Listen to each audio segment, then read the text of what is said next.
start date as any time, right? So let's say you wanted to start 1 month before that. You key in 1 month before that, and you submit. After you choose it, it goes to Sentek software team. Then they accept it. Payment happens. Then the zone is created, and you can see the NDVI. I'm not doing this now because I'll buy it for this. Yeah. So if I remember the pricing, it's $23 6 months for 23. Yes. 6 bulan tok, Bro. $20 for 6 months. And for me to 23 for 1 year. 25 23 6 bulan. Enggak, 23 dolar per 6 bulan. Nah ya per 6 bulan. 345.000. Iya. Kalau 5,000 yang 830 your money in your money. Kalau yang tadi itu 600, 300. In my money, 345.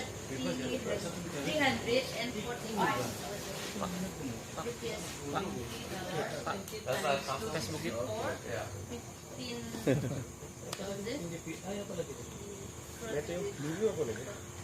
Ya sama seperti kita langganan inilah.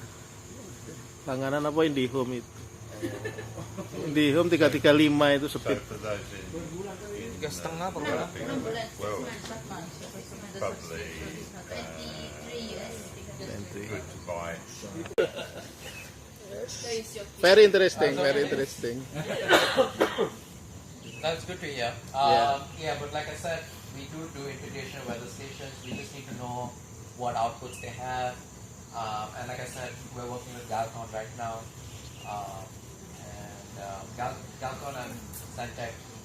So if you use certain Galcon's irrigation system, if you remember Galileo and GSI, then our data can be uploaded in Galcon's interface in their platform. So yeah, so it depends obviously on who and what. But if you ever find out and your customer wants to use a soil profiling probe with their weather station irrigation system, just contact us and we'll find out if it's capable or not. Okay. Terence, anything from you? Any feedback? Because we need strong support from you. Stuff. So far it's quite comprehensive. Yeah. And I'll reserve some for Monday. Yes. For Monday. Yes. Yep. Yeah. Yeah. Thanks. Yeah. Thank you. Thank you. It's good we finally met. Thanks for staying in touch and contacting, organizing for the day. I think Nigel and I were speaking about this, but speaking with you guys has made us realize that in this sort of area, it's the customer base, our dealer base is a little bit different to how it works in Australia and US, where there's a lot of agronomy involved, obviously landscape and irrigation systems. So yeah, so that made us think that now we should try to tackle your market differently, in terms of presenting, maybe implementation of products and stuff. Even right before we came, we were talking with Peter about something in environment profiling. So, there's a lot of ways I think we should now try to branch out, So, yeah, speaking with you has given us that perspective. So, thanks for that. Because the the biggest difference between Asia and maybe you talk about North America or Australia is how the market works and the cultural difference. So for the past maybe 8-9 years of getting in touch from both sides of the world, we start to realize that whatever works in North America, Europe, right, it may or may not work in Asia. So there's a different approach, and therefore we are always evolving and changing the way that we are looking at things. So simple product, it can be used in many ways. So if we just based on one direction, one customer base, one industry, I think we are limiting ourselves to the possibility. Yeah. So with everyone coming together and talking, I think it's good that we broaden our perspective. And maybe we can use it in other ways. Just like a simple valve. you need not always be an irrigation valve. It can be a water valve. It can be a valve for fire. It can be a valve for your home. A simple tap that you want to control on and off. Right? Maybe let's say there are people that are stealing your water, so you want to install a irrigation system, right? To control when you release water from this tap. So at other time, people cannot access the water from you.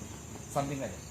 Yeah. So I think it's good that everybody come together and we think about more possibility of using the system, using the system. Yeah, exactly. Anything, Desmond? I will talk because I am the sales. So like me. Okay. all the boss. So, She's the boss of the house. yeah, I'm the boss of the house, right? I would like to say thank you for the DSR family, the group, because they're very hospitable to us, and the facilities they allow us to use here. We're very thankful for that. And then my two dealers as well, I'm very thankful, and to the Sentek, our trainer. So from this training, we learned a lot. Being an Asian, we should not only continue to be in not to adapt the technology, because the technology will leave us behind.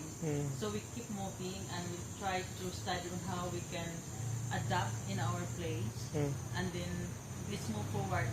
And then who knows, maybe we can cope up with the Western world. If we don't adapt them, then we don't have any hope. And then we can help. Especially my focus is the government. So the technology I learned from here, I will use it in the Philippines. I will try on how we can develop us with the farming, especially the rice field. Yeah. So I'm very thankful that this training come into reality, and I learned a lot. Thank you very much, especially to this art. Applause for yes. Thank you. Yeah, definitely. Thank you, DSR team. We've been in touch for a couple of months. Special thanks to Lisma, because I've annoyed her a lot. Messaging calls. Thank you for food. And no, it's great. And I think we should have done this long ago. But things are changing now, and I hope this.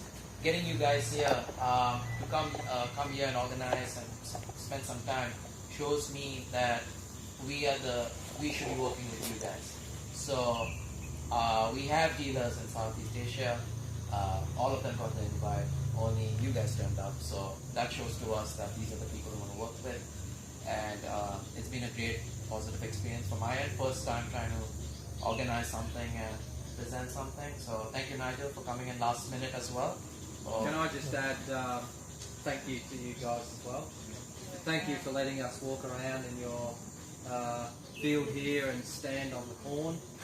I hope we haven't cut any drip line. It won't tell you which exact plant, but again, if you know the area, when you go and walk into the site, you will find out. It's going to give you a more information. Yeah. Okay, Vikram, what is the difference between NDVI and then Meteor Blue? Meteor Blue. Yes. Okay. Meteor Blue is just weather station, which gives you your weather data, like wind speed, evapotranspiration, humidity, temperature, Forecast? and forecast for next 7 days. 7 days. For next 7 days. And this that area or Yes, for your selected area. So let's say you want to find for Malang. So we try to find a weather station near Malang which Meteor Blue has access to, and we give you the data. Obviously, it won't be as accurate as your weather station here. But let's say you have a customer that just wants to know. He doesn't want to buy a weather station. He just wants to have a rough idea, right? And the beauty about this is you can copy and paste the data into your graph, so you can see everything synchronized. So better when we use NDVI, better we use Meteor Blue also. Yes, I mean, like the examples which I showed you, those guys did both. They did get NDVI and Arrow. They're PepsiCo, so they were doing some. One of the India one's research, Pakistan, they bring actual production. But it really depends at the end of the day. Look, I think if it is important to have rainfall and at least temperature data, because as I showed you in these graphs which we made together, you will get your readings more accurately if you know what your rainfall is for that day. And that data is always collected. So you collect it from the past, you have it as an access. So let's say your subscription ends. You don't lose the data. The data is still there, it just doesn't continue. So again, it's do you have example? Yes, Yep. example for Meteo Blue. Sure. So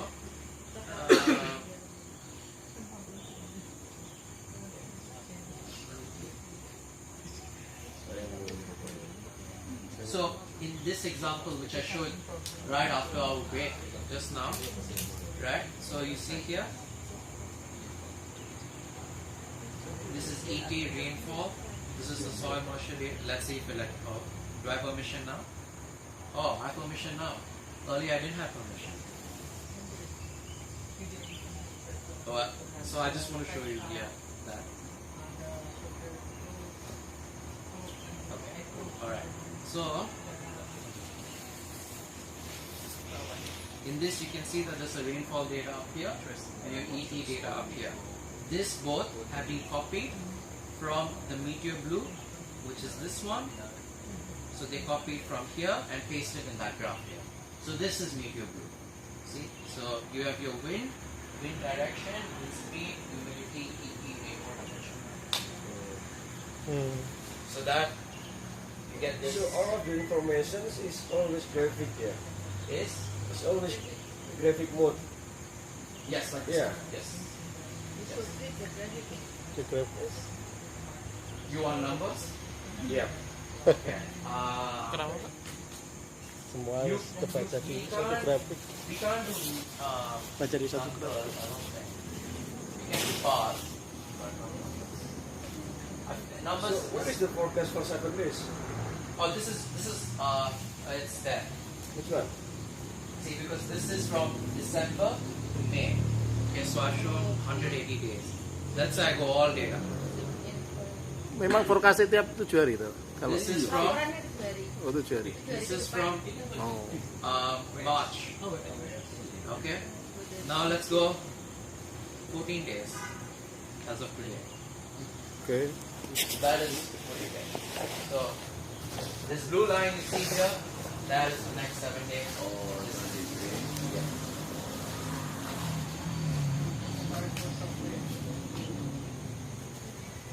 It's a powerful software, Yeah. Yeah. automated. It's automated, and like I said, it's only $23 a year. $23 a year. That are much. This one, yes. Yes. Still not yet discount. Just the major. Still not discount. The idea is we are not. It's an addition to your soil moisture data. What we specialize in is monitoring what's happening under the ground. Oh. But let's say if someone doesn't want to spend thousands of dollars on weather stations, I know it's unrealistic. But let's say someone doesn't want to spend thousands of dollars on those, or spend a lot of money on satellite imagery, then because they want to monitor what's below, focus on that, then you can just purchase these additions, which cost really nothing compared to how much you would have invested in a probe anyways, and you get those information on those two things. Yeah. So Meteo Blue is only the software or applications or device with the device. Both NDVI, Meteor Blue, no device. No device. You don't have to buy anything, it's just the software. So how can you forecast about the weather, about the anything for the 7 days? Because Meteor Blue collects data from the closest weather station around your location, and it gives the prediction of that. So again, like I said, if you go on the maps, it will show you where they're collecting it from. It won't give you accurate data as you have over here, but if let's say if it's only a couple of kilometers away, then you gauge whether if you don't have money to spend, don't want money to spend, but you still want to have these sort of data information, then you can get it. So again, it's like, let's say you meet a customer that he doesn't want to spend. Or let's say he's buying our soil moisture probes, thank God, right? but he doesn't want to buy a weather station or whatnot for some reason, let's say. It gives him Then- a guesstimate. Yeah, then you just, this gives you, it's like it's not the most accurate, but it's not wrong either. It would be, it is giving for that particular region. It's like the rainfall for Malang, let's say, right? Now, rainfall for Malang won't be the same over here, but in general, which is good to use is you want to put your probe where 80% of your field, it represents 80% of your field. Because you don't want to put a probe where there's no crops growing, it's not a zone where you're going to do any sort of harvest, there's no point for that. So you want to find a site selection as well where it represents majority of your field, so that you can use that data and the irrigation you use for that and use that system in the other 79, 80% of the field. So then, after you've done the season or whatever, and you say, well, and you can see that the production is lower in this corner here, you can suggest maybe we put another one in this corner and just see what's happening. Or we dig a hole. Yeah. Practicality is important too. Yeah. You 80% of your field, you don't want to make it too difficult for people to go and upload the data or whatever you're doing. You want to be In a representative position that's easy to get out. Yeah. And another thing which we do, I definitely do, is anytime someone asks me, oh, how many probes, I try to get past NDVI data if they're a smart farm, past crop yield data, what is the soil composition of your whole field, how does your plantation look like, is there a slope, which side is the sun facing, all these sort of things play a role. So you can't just go and plug in a probe, because it will give you data, but what are you actually collecting? You need to have a bit of understanding. How is it represented? So that's where these sort of knowledge comes into play. You need to make sure you collect as much information. I'm sure Risma and you guys have been harassed by me because I'm always asking, what's the crop type, what's the soil type, But you need that information to understand how the installation will work, how the water will be moving through the soil profile. Otherwise, you're just not collecting. You're just collecting data without understanding what it means. So, I always try to get information, because at the end of the day, we're not agronomists, so we can't give any agronomy advice per se. But even if you want to push them to a certain direction, you need to have a good amount of understanding what is happening in the field. Thank you. the best fertilizer is the farmer's shadow. So to be out in the crop. Which is it's interesting. A lot of people want to make it very automated and don't want to visit the field, which, in my opinion, is very risky. Just from studying agriculture science in Australia, the amount of diseases and pests you can see in production, which looks amazing, is just like you want to be in the field. You want to know what's happening. It's like working in a factory unless you walk around and see what's happening. Where the weak spots are. You've got no hope of managing. Exactly. I'm sure, Nigel, in your experience, you can see crops that have grown well, but they're just infested with diseases on the fruit, and the quality of the fruit is just gone, and then that's a lot of money lost. You know, it'll go in a lower grade and it goes to any grade. So, so it's important to visit the field. It's not drills wrong with it. And I guess that's where you get longevity out of the equipment as well, because you're maintaining it, you're keeping the area clear, and that's where you get extended life from the probes. Okay, any more questions? So, if we want to use this feature for any VPI, we have to subscribe first for the feature. So essentially, I can show you.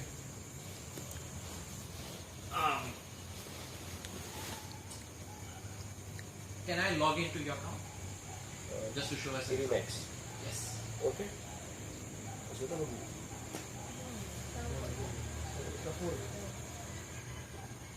So this is the Dalek one, which is from New Zealand, from what I understand. Look at that. That's a pivot. Wow. Beautiful. Anyways, so let's say let's try to find where we are, sort of.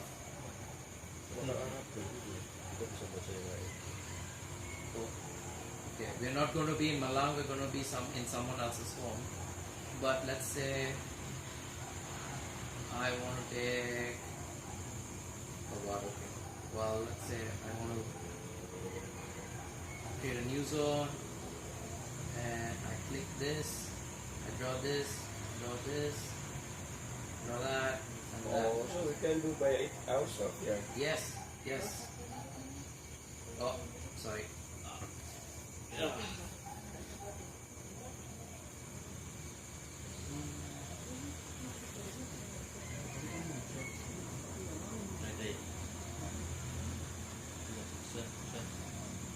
Right, okay, so I'm just going to save changes. Okay. Do you have permission? Why don't you have permission? Okay, I'm not sure why that happened. But if you go order satellite images, you create a zone, and what will happen is if you go in there, it will show you the pricing. So let's see. I can't do it because I don't have. Working area. No, it's a social service that they buy, that they actually, it's using, it looks like Google Earth. Just give me a second, let me try. Laser imagery, Bisa. like Sama dia ada the client cannot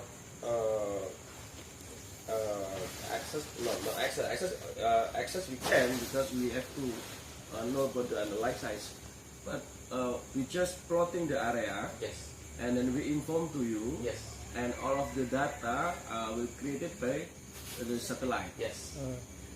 You don't even need to inform me. You can actually purchase the NDVI by yourself. As a dealer, you have that prepared. Yeah. So, again, I don't want to show it, but essentially you go into the map and you create new zone. When you go new zone, you choose the plot, then you add. Okay. Yeah. Then you add. Yeah. So you don't even need us, but because that's the privilege you want to give as a dealer. So your customer, if they say you want NDVI, you can just immediately choose it, and then the payment happens, and then done. That's it. how does the cost structure, is it on area or? No, it's just by the amount of. It's a subscription base, so 6 months. So for 6 months, we charge for dealers $23. Okay. I think for Meteor Blue, it's 1 year $23. NDVI for 6 months is $23. Another thing with the NDVI is, let's say I want to check the NDVI of your peanut crop, right? Over here. But now it's almost, your peanut crop is growing and I don't know what it looked like before. But that's fine because you can say, let's say you planted your peanut crop 2 months ago. So I can tell the NDVI I want the image to start 2 months ago. It would have already recorded some pictures from 2 months ago till now. So you have your past NDVI already, and then you move on from the current one. Yeah. Very clever, yeah. Foto udara, sawit, soil analysis sekarang. So can handle how many maximum of the area Coverage. coverage area? You're talking about NDVI? Yes. The coverage. As much as you want. The bigger the plot, the better. I've had issues where someone is asked, like your plot, for example, I wouldn't recommend NDVI. It's too small, so they can't. The satellite can't take a real accurate image. I faced that issue with a research group in India. They wanted NDVI, and it's too small. The app. So if we're talking about the maximum and minimum area, Yeah. How many? The minimum. What's the What's the number? Yes. I don't remember. I don't remember. But this is small, yeah. Yeah, this is a bit small. Yeah. We could try, but I wouldn't recommend. I mean, not that we can't do it because it's pretty straightforward. So, but it won't give an accurate image. It may not even give an image to begin with. That's the issue I face. They were not even giving an image. So wait, actually, I'll show you what we did. Yeah. Okay. So.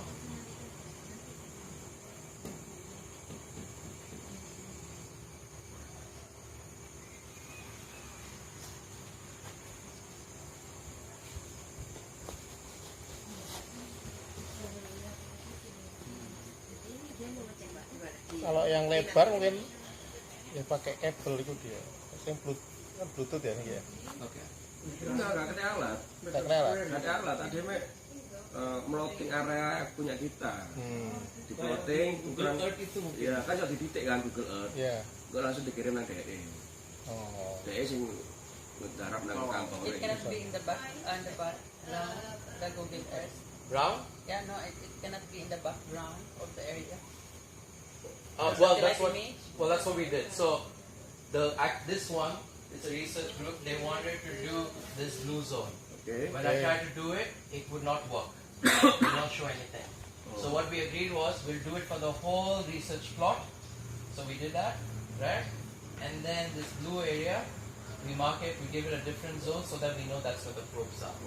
Yeah. So The we blue one is too small. Yeah, So too we small. can also you create We the can last use the one. whole field and then we Upgrade, mark yeah. the blue one. Upgrade. Yeah.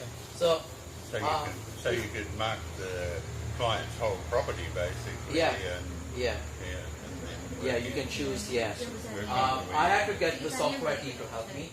I can't remember off the top of my head if I can do it or not, but I guess that can be figured out. It's fine. But yeah, so that can be done. How big is you want to use it for this field? The another The Padang one? Yes.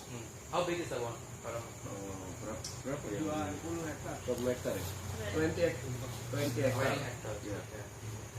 Look, I think you just give it to me, and then we'll see. Okay. We'll try to work something out. Yeah. Tanah lu Yon yang di Kuningan Yon. Tanahnya Barsmith. Tanahnya Barsmith.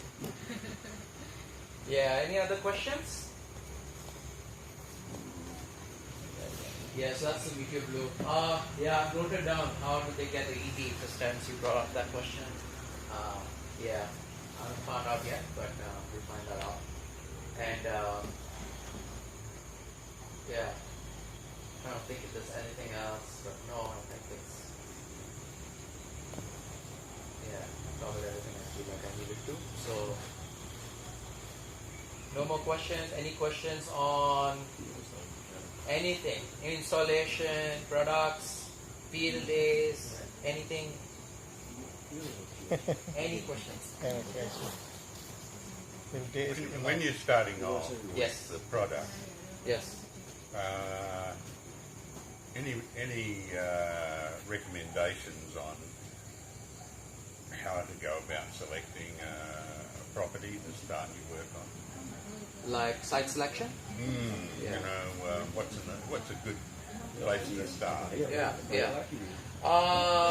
That's actually, I think one thing we should do is we should have a PPT on this because it's such a detailed. On the NGDI. No, on site selection. Site selection because there's a lot of agronomy Yeah. background knowledge. Lot going on here.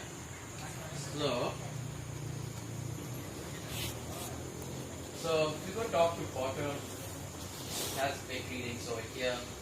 Anton, this is the way you wanted your graphs to show.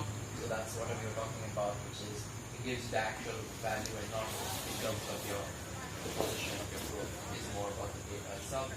River transmission has been collected from meteor blue. Rainfall has been collected from meteor blue. So if you remember, I mentioned that you can copy the graph which you saw on meteor blue, which was the 5 different graphs. You can literally copy it, paste it here, and then now you can compare your data with your ET and rainfall. So that makes it just much more easier to understand if a particular day your water content has gone up. Is it because it's low ET because there was a cloudy day, or was there rainfall, was it irrigation, or so on. And okay, I might as well explain this bit here. So what do you mean? I have permission. Okay. Apparently I don't have permission. But if we were to expand this graph, you can see that these blue and red lines here. So our software team is right now developing an algorithm to detect waterlogging stages based on past readings. So if you key in the right amount, make sure you put the right water holding thresholds. After a few times, it starts to detect and understand what is the actual reading, and in the future, it can give you that prediction as well. And that's the same with the red one, which is a stress one as well. So it'll be a point where we hope that you probably don't even need to choose, because the AI will detect itself based on past information you're going to give it. But that is not a feature available yet. Even I don't have access to that. But since it's here, I just thought I'll tell them, yeah, maybe sometime next year there will be a new feature. And I just wanted to show as well. So I mentioned about the water. Sorry. Let me come out of it. Yeah. So I had mentioned about how you can collect the waterfall and ET and stuff. So this is the exact same rainfall we saw in the previous graph.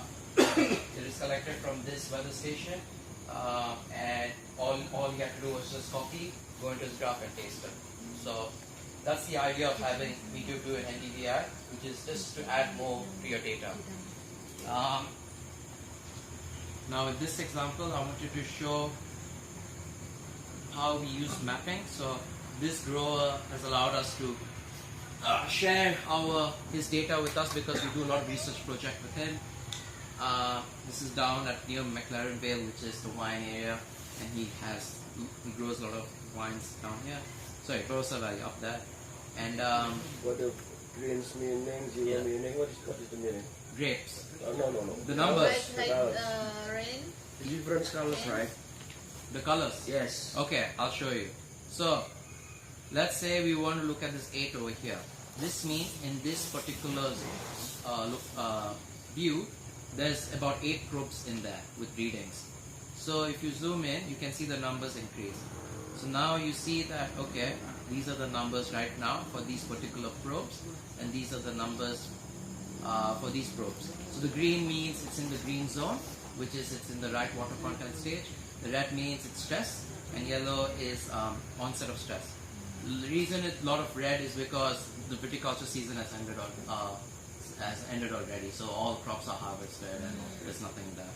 But let's say if I click on this, on the 4, and that 4 became into percentages now. And you can see over here that you can put it for each paddock, with whichever field, and you get the readings for it. So let's say we do this, and if I don't know what he has here, but I hope it's good data. And it is good data. So you see over here, and since it's viticulture, it's pretty much similar to the same example. Water content is high here, purposely brings it down towards the end of the growing stage, increase sugar concentration, it goes on. So this is one of the map features we have. So every time you put in a probe, it will give, you can go to your map and then select it to showcase on Google Maps here. I haven't taught you that just because I don't want to overwhelm all of you.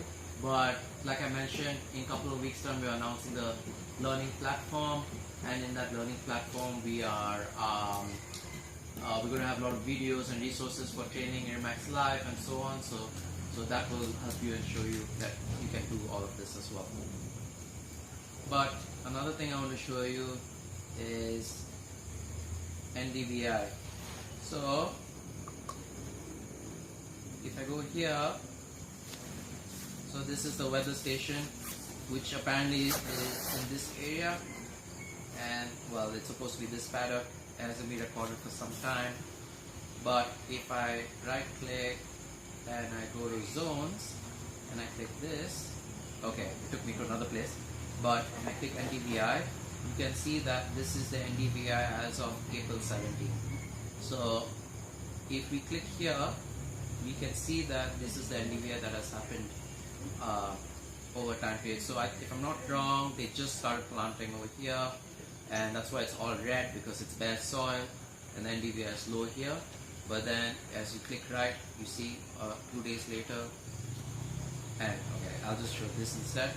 You can see over time it starts increasing, the color starts becoming brighter, becomes more green, and that's when it's doing well. This is potatoes, but unfortunately there was a pretty big frost season that happened in this part of Pakistan, so they lost all their crops.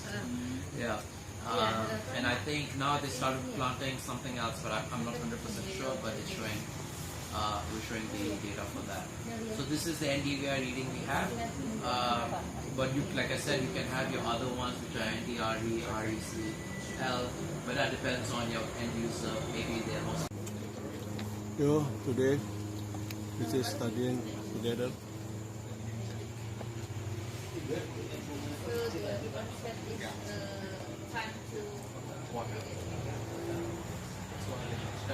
Maybe a bit too much agronomy for you guys, but I think it's good to have an idea, understanding. So when it comes to marketing these things, it will be easier.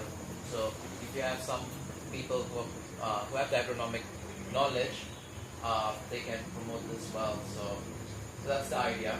So I'll just explain some of the other usages we have for Airmax Live. So one of the things, well, obviously you know our sensors can provide is the salinity. So that's the tri-strand probe which can measure moisture, temperature and salinity.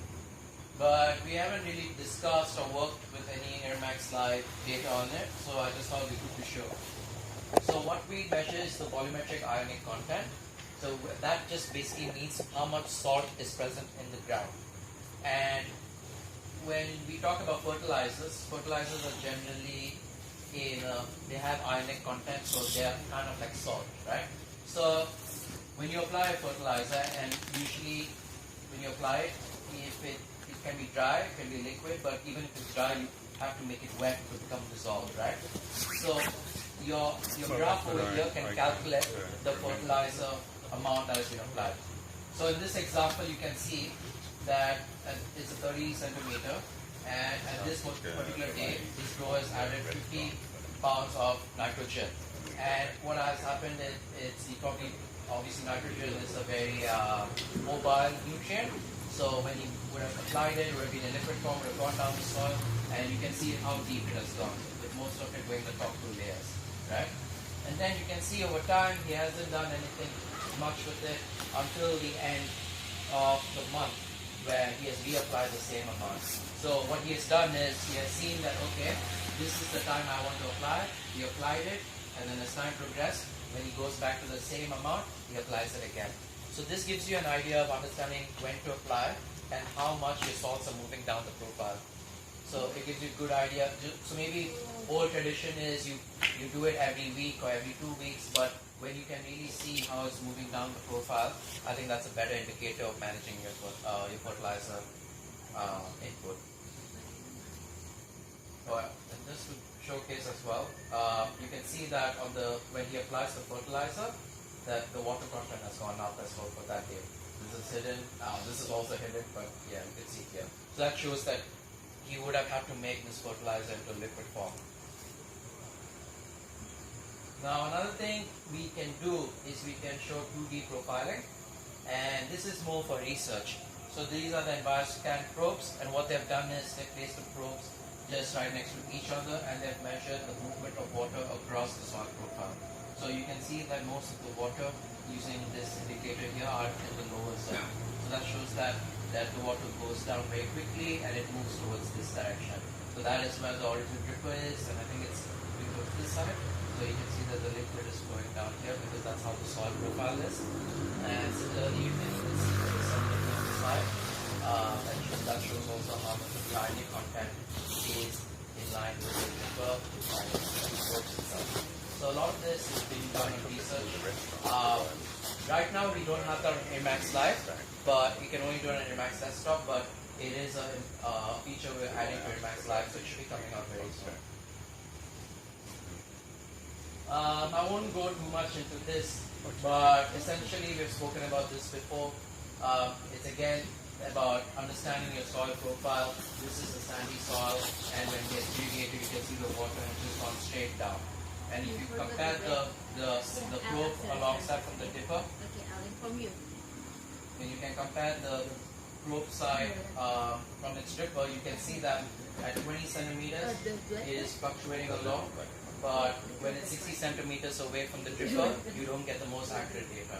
And that's because the soil is a sandy soil, so the water just flows downwards. This is another example showcasing, I don't know if the video is playing, it's not playing for some reason, but essentially what the video would show is that that's where the dripper is. They've placed probes 40, 80 centimeters away on the left and the right, and you can see that the water moves like this, which is pretty cool because that shows that while your topsoil may not get water, your 40 and 80 centimeters per year, but when it is, but in the lower part of the soil, it can actually use up the water. Oh, see, so that's the thing. So you can see that majority of the water accumulates in the middle zone here. And it seems like there's probably another dripper somewhere here, so the water is moving here. But you can see as well it moves towards the sides as well. Now this one Nigel has gone through as well. He was talking about how growers can use these yellow zones to understand that they're stressing the crop purposely but increasing the sugar content of the grapes, or trying to avoid diseases for the potato crops. So I just thought I would showcase this here again, just showcasing that you can make smart decisions in terms of improving crop quality. So soil temperature is another thing we haven't really talked about, but we have had growers that have used temperature as a way to prevent any diseases from happening.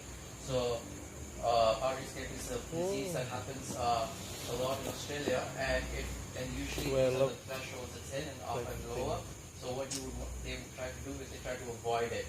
So the ideal conditions are 12 to 15, so they've put markers over here. And what they've done is that they've measured the temperature at this particular depth because that's where it affects the roots. And they have tried to avoid to be in this zone for as much as they can. So usually on hotter days it goes up, but then if they want to cool down the soil, then they water more, so they manage their irrigation that way to avoid diseases. So these are some of the additional features we also have along with your side, which we partner with other companies. So one of them is the satellite imagery. So in this one, this is the NDVI one. I should have used an updated one, but it's okay. I'll just use this. This is the same example Nigel and I ran yesterday, where he used NDVI. In Java, you irrigate like this one, and when we go to the other region like Nusa Tenggara, their evapotranspiration can be reached 5.5, 5.8. It's not much like Qatar. And that is arid, like you said, very hard. And why soil sensor is important? Because the most important, we irrigate is not the plant, we irrigate the soil, basically. The real one, we irrigate the soil. So we must to know how much percentage of the percentage we must to provide in the soil. So automatic weather station is only, evapotranspiration is only how much we must to calculate. But they're not designed when. Say when, in my opinion, is the soil sensor. That is my opinion. When this is must irrigate, when you stop, when you starting. So this is, like I said to Risma, this is the what I teaching is very hard for evenly the college guys, is how to manage this, because they not usually, evenly the bachelor guy, is hard to know how to calculate this, and that is important evenly for farmer, because 100 years ago or 50 years ago when our grandfathers don't know about this one, basically. So this is, in my opinion, is it must be continuous for the data. Correct. That is my opinion, because without data we cannot present anything. No. As a sales, we only selling. We are not, like I said to my sales, we are not sales of insurance, only selling a dream, only selling a papers. We selling a data, basically like that. So that is what in our irrigation we selling a data. Yeah. This one, you must should be irrigation. This one, and that is when DSR selling is always like that. Unlucky, that is Pak Iksan agronomy. Risma also agronomy. Risma also agronomy, myself also agronomy, he also agronomy, basically like that. Vic, you agronomy, right?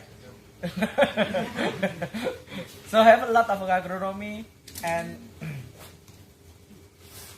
our customer is agronomy, sir. in like Tadeco. Oh, the manager in there, his name is Jerry. Do you know him? His name is good agronomy.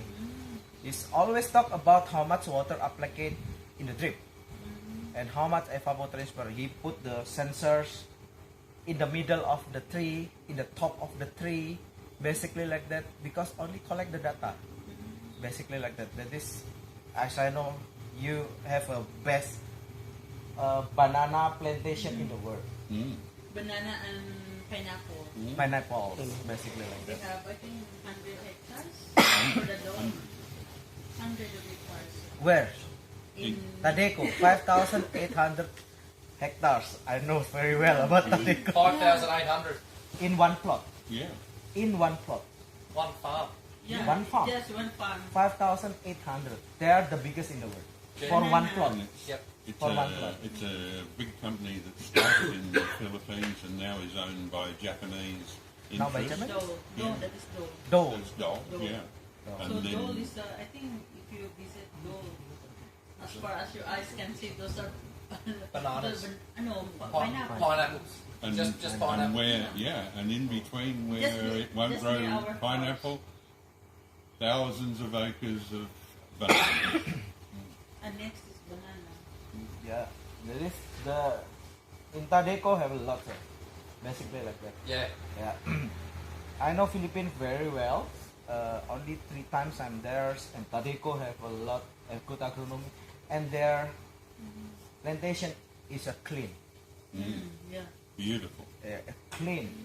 Banana plantation, the cleanest as I know, is there. You cannot see any No leaves. weeds. Yeah. Yeah. No leaves, just very clean. Yep. And then you can say what I can see is that they make some small irrigation. Canals. Drainage. Yeah, For small drainage. drainage. Yeah. And then banana. Then But that is drainage. not small, ma'am. As I know, I cannot jump it. It's 2 meters. Yeah. It's 2 meters, and the dip is more deep than me. So just really, really well managed. Oh yeah. Yeah. Yeah. Yeah. Yeah. They're top producer of banana and pineapple.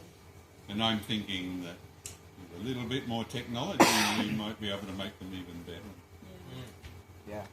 They have 25 kgs now. So we have new product now that is a commercial drone that is going to use a spray the banana that can carry 15 liters of 55 liters of Whatever. yeah. Water is flowing The to the ground. So rainfall. Yeah. it's ideally you should have a weather station for your own place. Yeah. The only thing that I'm not sure how they do the ET is it's probably some satellite. Yeah, that's a good question. I don't know how they do the ET, but because it has to do with evaporation and transfer. Yeah, so there'll have to be some sort of so what I know is wind. Yeah. Then heat flux. Heat flux. Yeah, Yeah. yeah. I know that sometimes weather stations have like a fan or something that collects the water and then somehow compares. I don't know. Well, it's quite a different system that they set up. They have some like upside down weather sensor, a solar irradiance sensor, measure the irradiance that bounces back from the ground. There's a heat flux sensor, and all these I think probably fit into formulas, and then you get the evaporation. There's I think it's a French company that put those, if you call them upside down sensors, using lasers up into the collecting. That's I think that one is scintillometer. That's to if you have a big piece of land, you can have like one sensor pointing a laser. These are pointing straight up. No, because they give us I our think just ionosphere. ET, you want to see how much that water evaporates from here. Yeah. So if you look up straight, you can't see the profile. So you want a profile of horizontal profile of across the line. What is the ET? But that's really expensive device that I don't think typical farmers would do it. But most agriculture sites, I think they will use that with weather stations, heat flux sensors, or there's another device called lysimeter. I only know the terms.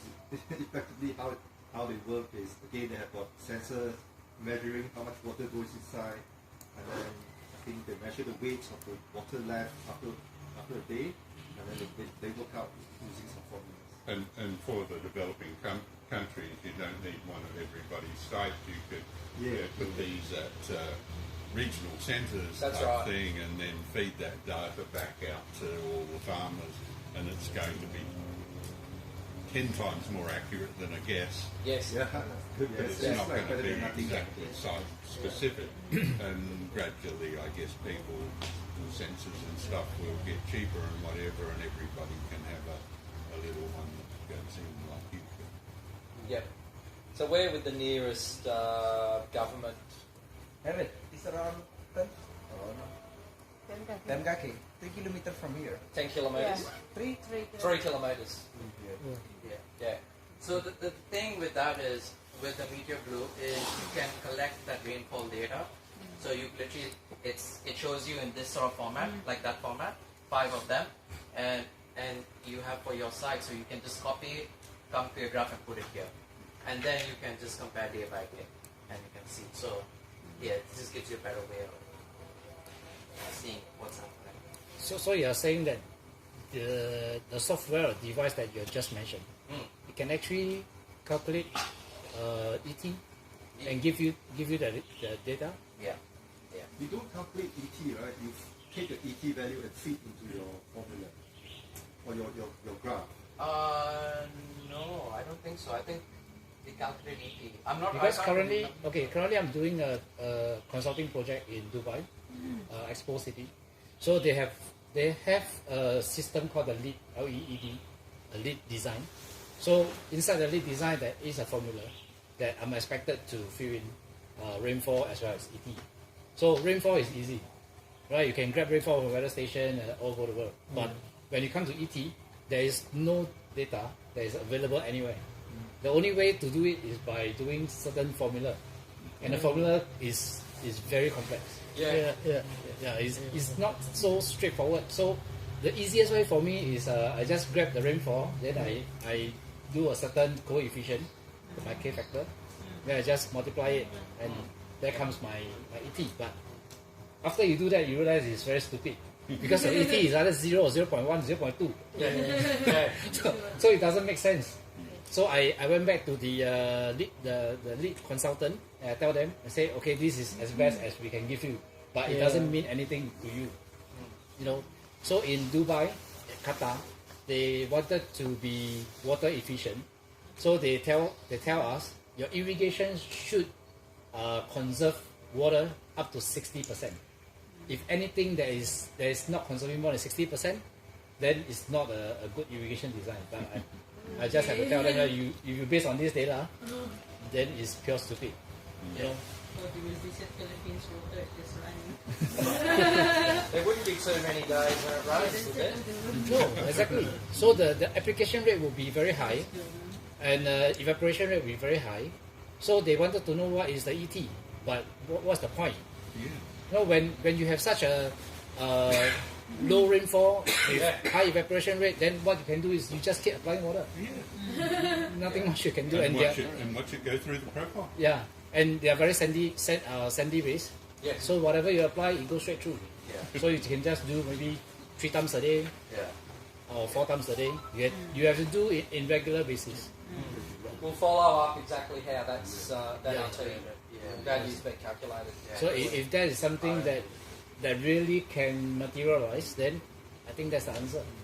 I don't have to go through that agony of going through the formula. So are you entering those values manually? Yeah, I calculated every single month. Yeah. For 1 year. So but that is based on rainfall. You know, only rainfall. Because there's no way for me to extract any other information. I just take rainfall, multiply by maybe 0.6. Why they don't have any automatic weather station?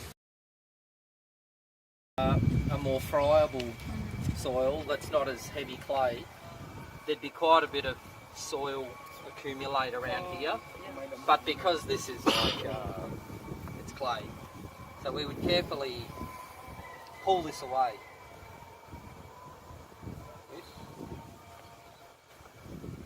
And it would leave quite a nice clean hole. The Bluetooth Pro, because it doesn't have a cable, it doesn't need. We don't need to worry about anything. But if we have the cable, we need to dig a small trench back to wherever our DTU is, and make sure that it sits flush. Enough your So when you umbrella? install no clay also, you have to clean it well? Yes. This is for good practice. Yeah. Okay. This is quite wet in here already, but Oh.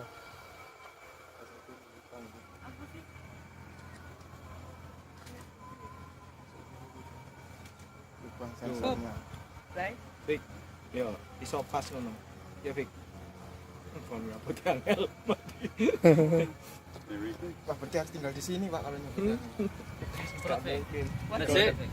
There you go. That's the installation. Now, So what if Nigel, like for example, somebody can just like accidentally walk here, the one who will in, does it will affect? For example, somebody can just accidentally, kick it. yep, or step, do we have to install again? I mean they're quite tough. Would But it affect the sensor? I wouldn't want anybody kicking it. I mean, you might want to put a marker. Must have a marker is good, right? Because normally for irrigation we have a valve box. Small box. Yeah, 6-inch one. Yeah. We just cover it. Because the farmers usually they're very careful. Yes. Yeah. The government will pay like this, and then the farmer will Maybe just pass it take around, but again. essentially you get to see the soil moisture. We Oh, install- so put the this marker. the reading now. Yeah. Yep. And that is one of the can things show with the the Bluetooth Pro.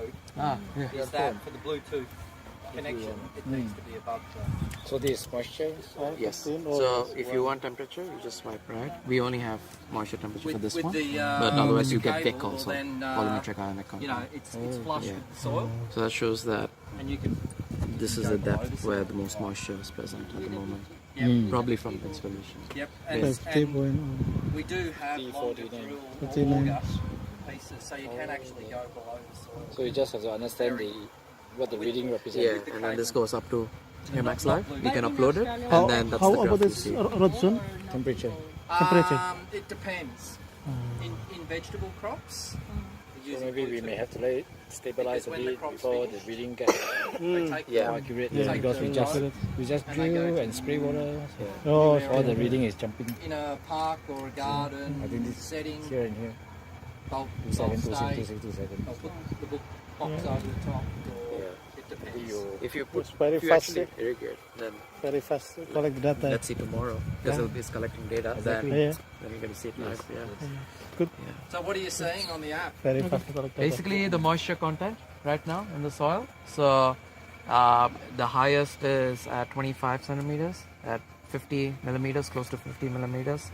35 is also similar, and your lowest 55, which is 9, no moisture down there, and 5 at 30. Yeah. And temperature? Temperature is pretty consistent. It's higher at the top. At 5, it's 28 degrees. 28 degrees. Yeah. Go ahead. And at 45, it's 26.4.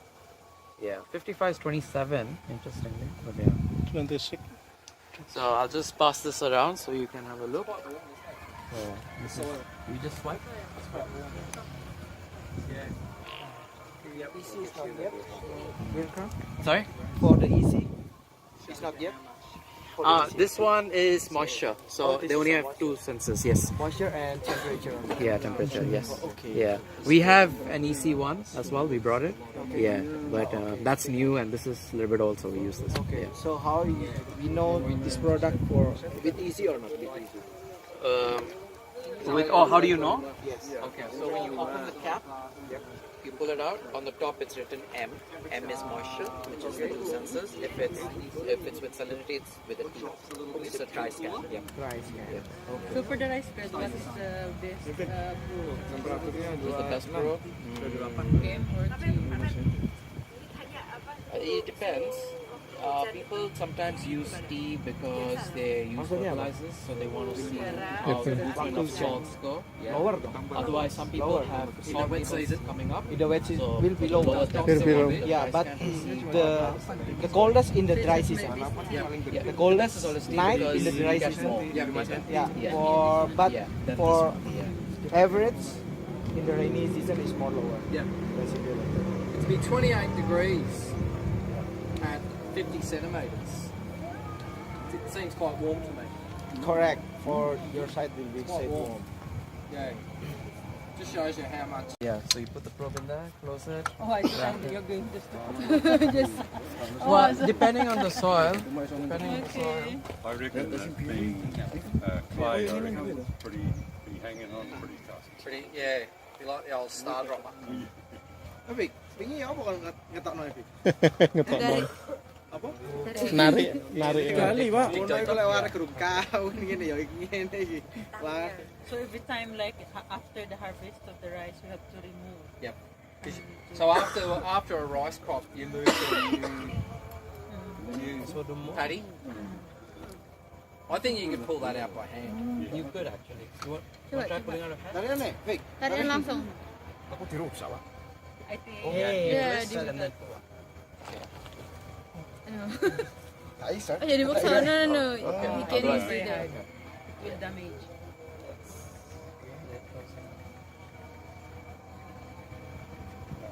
I think we should try. So ideally you would want to remove about 10 to 15 centimeters Kalian meneh pinggir-pinggire. so that you get enough. Yeah, you can clip. Yeah, so you can close it. Gak heran kon biyen wae ku. Sensor nomor loro nomor telu nih anu. So maybe Gak I iso can kewaca. see that maybe in just maybe 2 hectares, one of it. Because we're on Yang udah dipasangkan sama, Pak Bro? Apa? Sama seperti ini. Sama, tapi tri-scan. Ini kan yang moisturize. Moisturize. Are they lined? The paddies are lined with clay or? Yeah. Look, I'd be just visualising 2 hectares. I'd be saying one clay. Just to get the ball rolling. To get the ball rolling.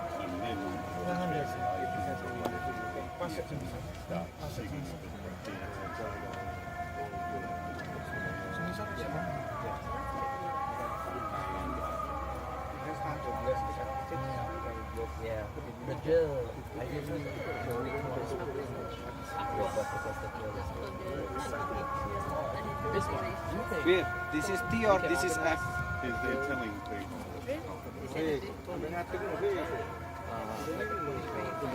3 volt, which can actually fit and has can reverse back. Yeah, electric works, or even battery also. Battery is fine. 24 for 20 plus 4. So more than that. Oh ada. Dari apa? Kapan? Nanti. Oh iya. Di bawah kan ada depo. Depo bangunan kan. Because then I think it'll be better for the installation. Otherwise people are going to struggle.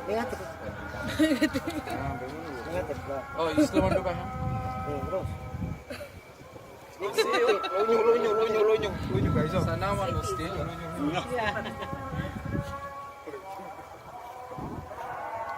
Picking right down. Go lower. Go lower. That's it. That's it. Ini puter-puter gitu larinya gini, kalau bisa. You're clearing the. Puter Bek. Ayo wes. Sambil diputer Bek. Nah, puter lagi Bek, sambil puter Bek. You won't pull that. Lagi. Puter. I think that is a clay.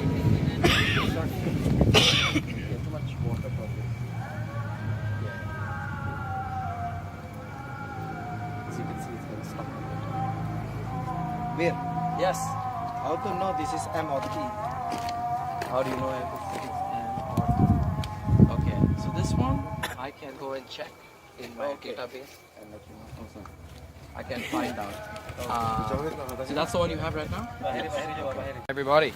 You can start installation with Mr. Neil. Not for everyone. I did the same thing. I just configured the group. They were having the same issue. Drill and probe. Yeah, all of them have it. Drill and drop. Oh, drill and drop. Drill and drop. We're in a corn crop. Looks like a corn crop. Which one? Like this? Genetically. Neil, like this? Yep.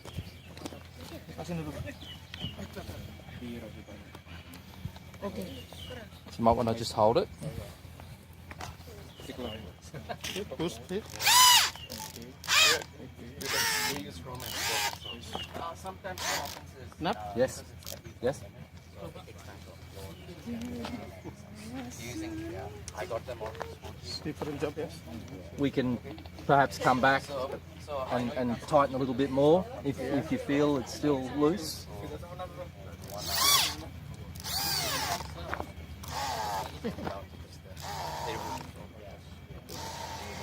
Yep. Now.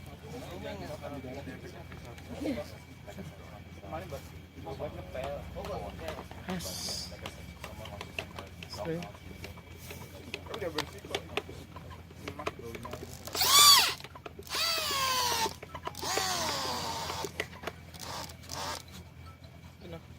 Enough. Yeah, that's good. So, and then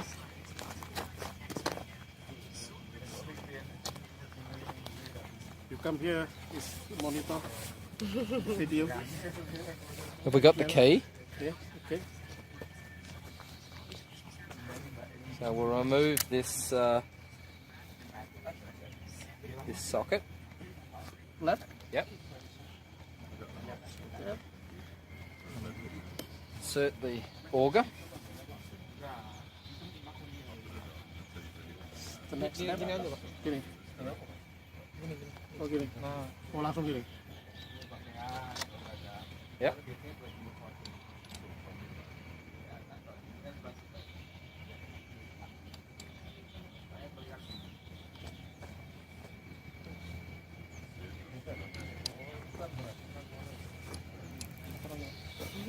It's recording.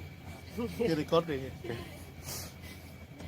You happy? Just a moment. Yes, happy. Happy have a good teacher, That looks good. Okay. Now the important part is to make sure that the auger's nice and clean before we start. Gee, that's dried really quickly, that clay. It's quite warm. Yeah. So we'll use some water to just help lubricate the. Lubricate. And it doesn't need a lot, just a little bit. Enough? Yes. If this soil is Let's start. sandy. Can to say Bismillahirrahmanirrahim? That'd be easier. Easier. So we'll use an up and down motion. But next to adding some water.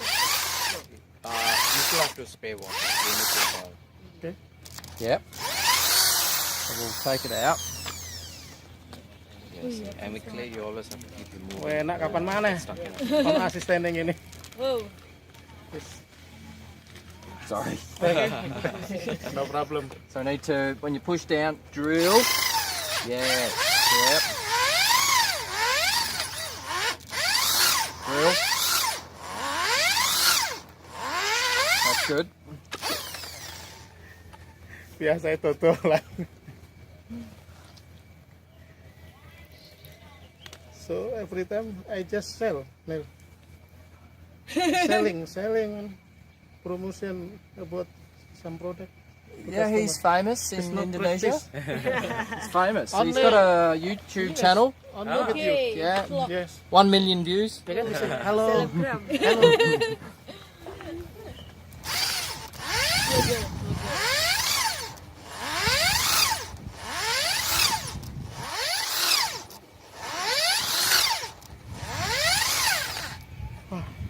You You know, I charge 1 million. 1 million order. Rupiah for YouTube Yes. appearance. If you subscribe my channel, I think will be 1 million people Okay. follow you. I can't say. Hello. Terus yang ngikut siapa, Bang? Enggak yang ngikut.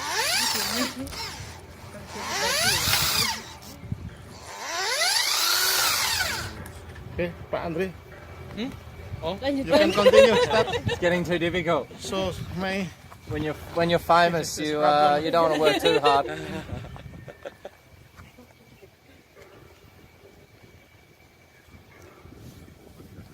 It's coming out quite dry. Okay, It dries up so quick. Huh? let's get serious. you stand.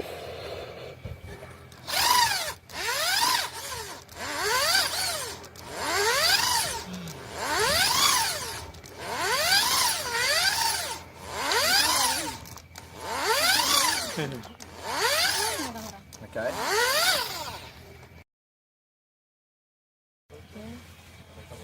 Now, if we had a probe with a cord to DTU, So that means when we you would have put to the dig plant through there, little you won't be showing it.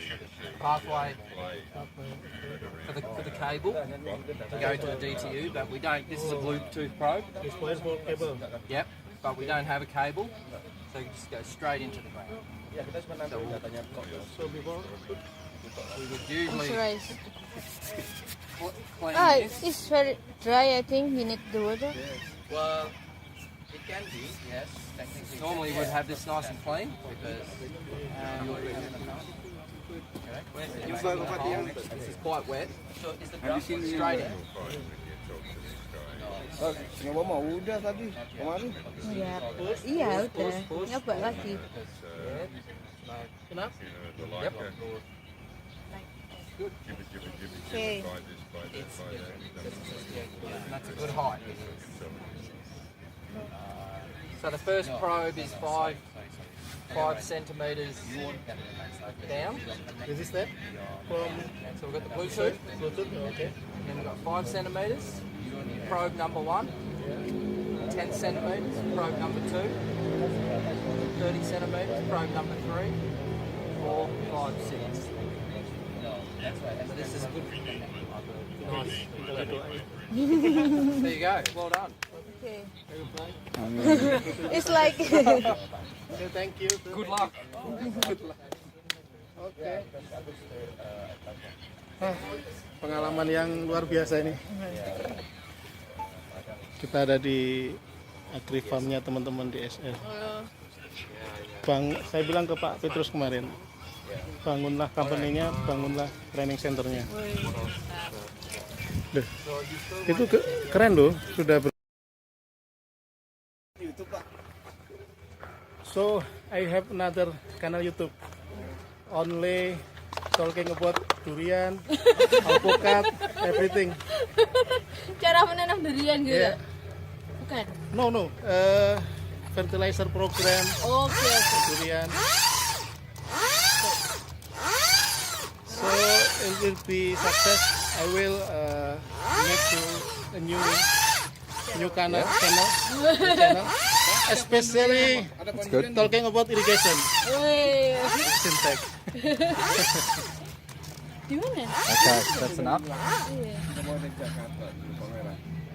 Oh, iya.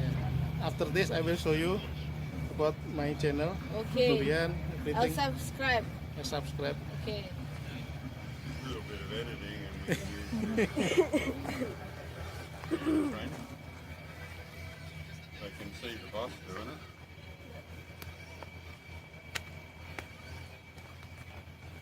You need to subscribe. You could make a. Okay, here we go. Share Last you. one. Last one. So special job for sales manager, just Yeah. also We are to make sales. documentation like this. Yes. how Become, we ourselves, we should be beautiful. I do it. First time I do it. Okay. So let's say you haven't logged in yet, right? So you go here, you go. Hello everybody. Click this. And then you open your account. So this one has the details. If you want to. Yeah. So you don't have any power. I have. What's this? Strong power. Okay, so we're putting in the sockets. I see. Pins. You have already. And because this is very heavy clay, Yeah. we don't need to drill very far. because Okay, they, only a little. If you with your landscape, would your project include a Max Live or would they prefer using Oh data? yeah. That's Oh, good. Good. Okay. Actually, Mostly are using data. yeah. Yeah. But do you think something like a Max Live like is suitable or worth? Because you know, like what we do also. More? So let's say you have your own system in place, client, but they want to see the Enough. then they can create API for them, That's okay. the code, and then they can from there they and then in Max Live graph and listen to come on their website so that they can agree. If you look at That's it. That's good. That's nice and solid. very small. Okay. You might make it sure. Yeah. So this right. Those are the stack. Right. You look at the we will not bother. Right. So those will be what we say. I think what is good, you can get this one. Then you can buy. Commercial will be building, the managing agent, Right. Right. Yes. Out of the way.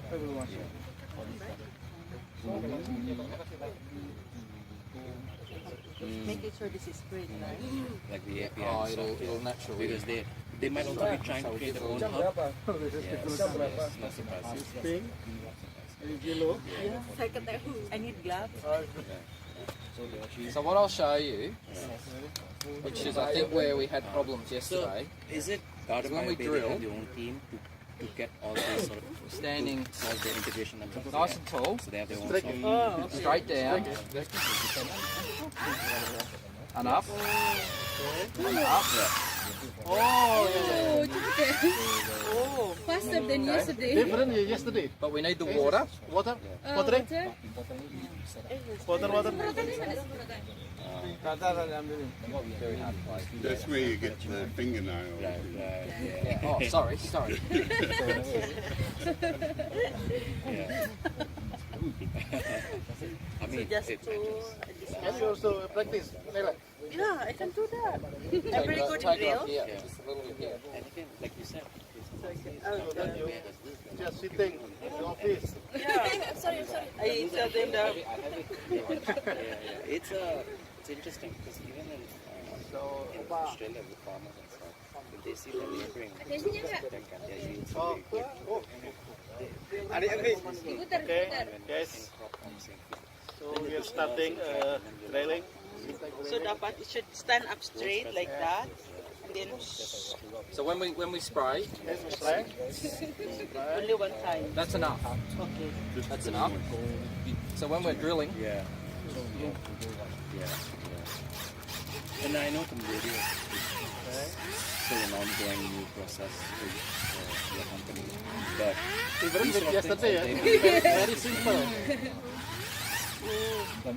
yeah, like because the target could be a little bit more Spray anymore. Who's to play? out in the To field, play anymore? right?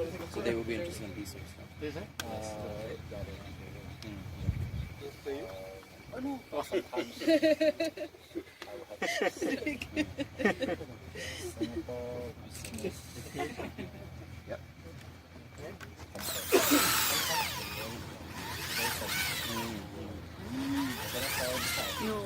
I think only 3 times, 4 times, yeah? 4 times. Yeah.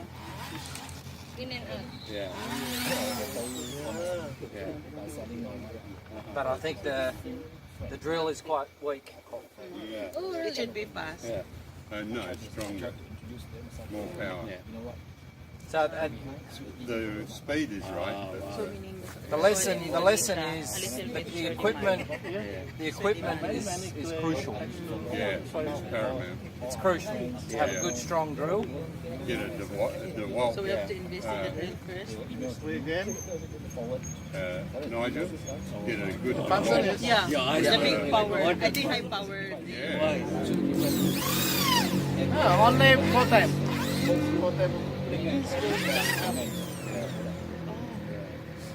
It's heavy clay. Very good. Like cake and with pastry. Chocolate. Ice cake. Chocolate. But even their soil is clay, but lots of how do you call this one, vegetables grow. Yeah. Vegetables. We are talking about porosity. Porosity. Yeah, because I think up here the some clay, some of the clay area, it's hard for them to. You gotta hurry up. Nigel, you're 1 minute over.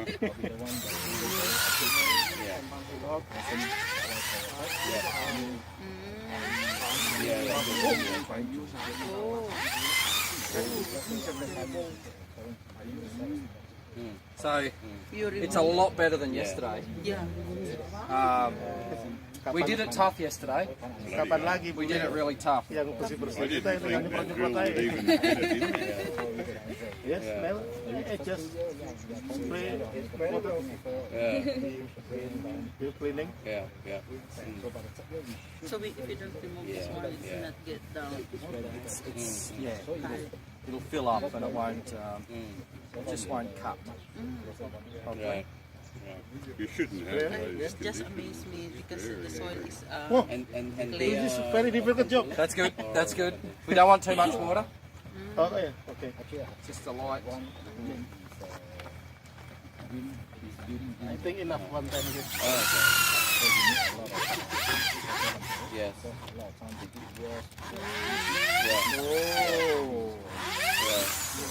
Oh, okay, very And that's a good hole. Right. That's a good hole. Yesterday we went in so many times that there's so much more opportunity for the drill to be moving this way, and it's not a straight hole. And the position, it should be standing straight so that it can just move. Yep. And it needs to be a reasonably quick process. Yeah, quick process. You know, yesterday took us half an hour. But yesterday, It's too long. It should be need 5 to support 10 minutes. by Right? hand. Yes. It should be 5 too to 10 hard. Support by minutes. hand too hard. It's too hard. So we'll take off the.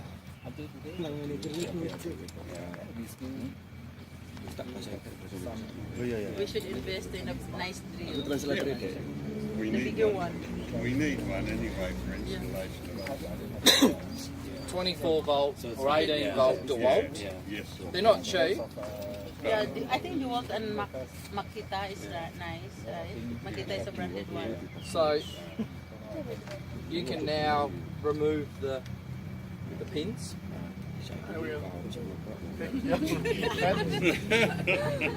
So actually, he's not a technician. Actress. Oh, Actress wow. from Philippines. See? Oh, I did it. Applause, applause, applause. Yes. Still young, still not yet married.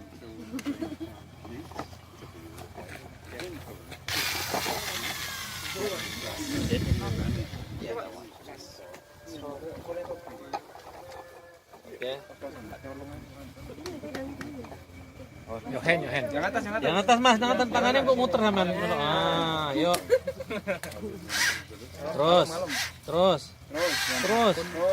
Terus.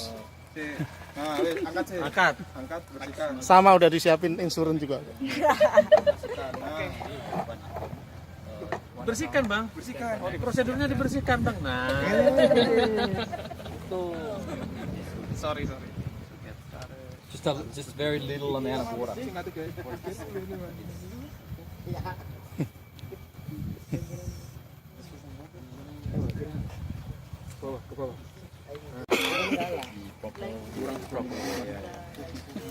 we have one extended. Yeah, that's what I see. I go back and do the same. Yeah, exactly. Yeah. Itu diputer loh.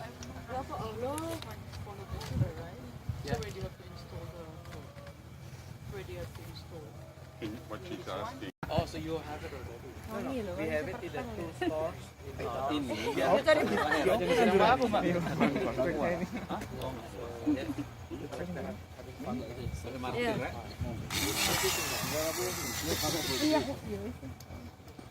I'm thinking once these guys are done, then maybe we just start off with it.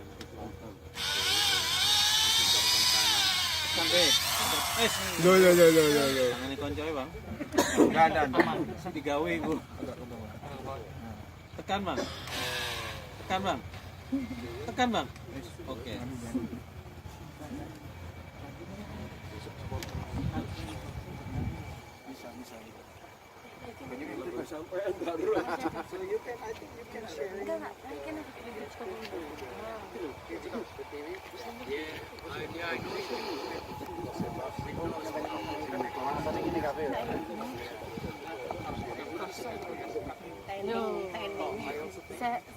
Sunscreen.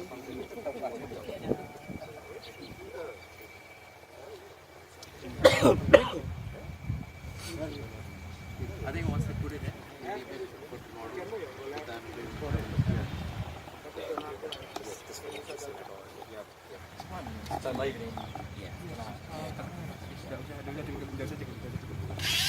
Oke. Terus back. Oh, wait. Angkat bang. Kamu bergantungan angkat aja. Ah, gitu loh. Mas. Oleh diongkel loro. Mas. Kembang jare Mas Aksan. Gue jadi ngerti. Indonesia, Rek. Kembang.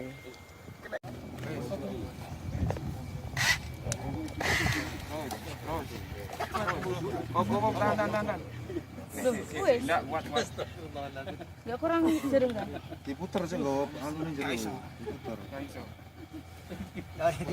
Aduh. Memang lah. Kudune kan ngene lho. Iya, iku kudune ngono lek iso bolak-balik, Pak E. So with the proper drill, Okay. you can drill Up down. drill up, and then come out. Okay. You will go a lot Mas further. Eksan kata. Yeah, I hope Vokepe beda. tomorrow we can have a ride through. Soro ya vokepe. Berapa buat sih yang kemarin foto? 5 itu malah kecil yang buat aja jelas sama petani sama yang petani. Kalau main Pak. Panjur dipanjur. Terus. Jalan Mas, cekelan kuat Mas. Cekelan kuat. Oke. Terus. Sampai enggak muter. Coba terus berarti. Wes nek wis muter angkat. Yes. Oh, berarti ini kok golek gore yang dua arah. Iya, lewat reverse.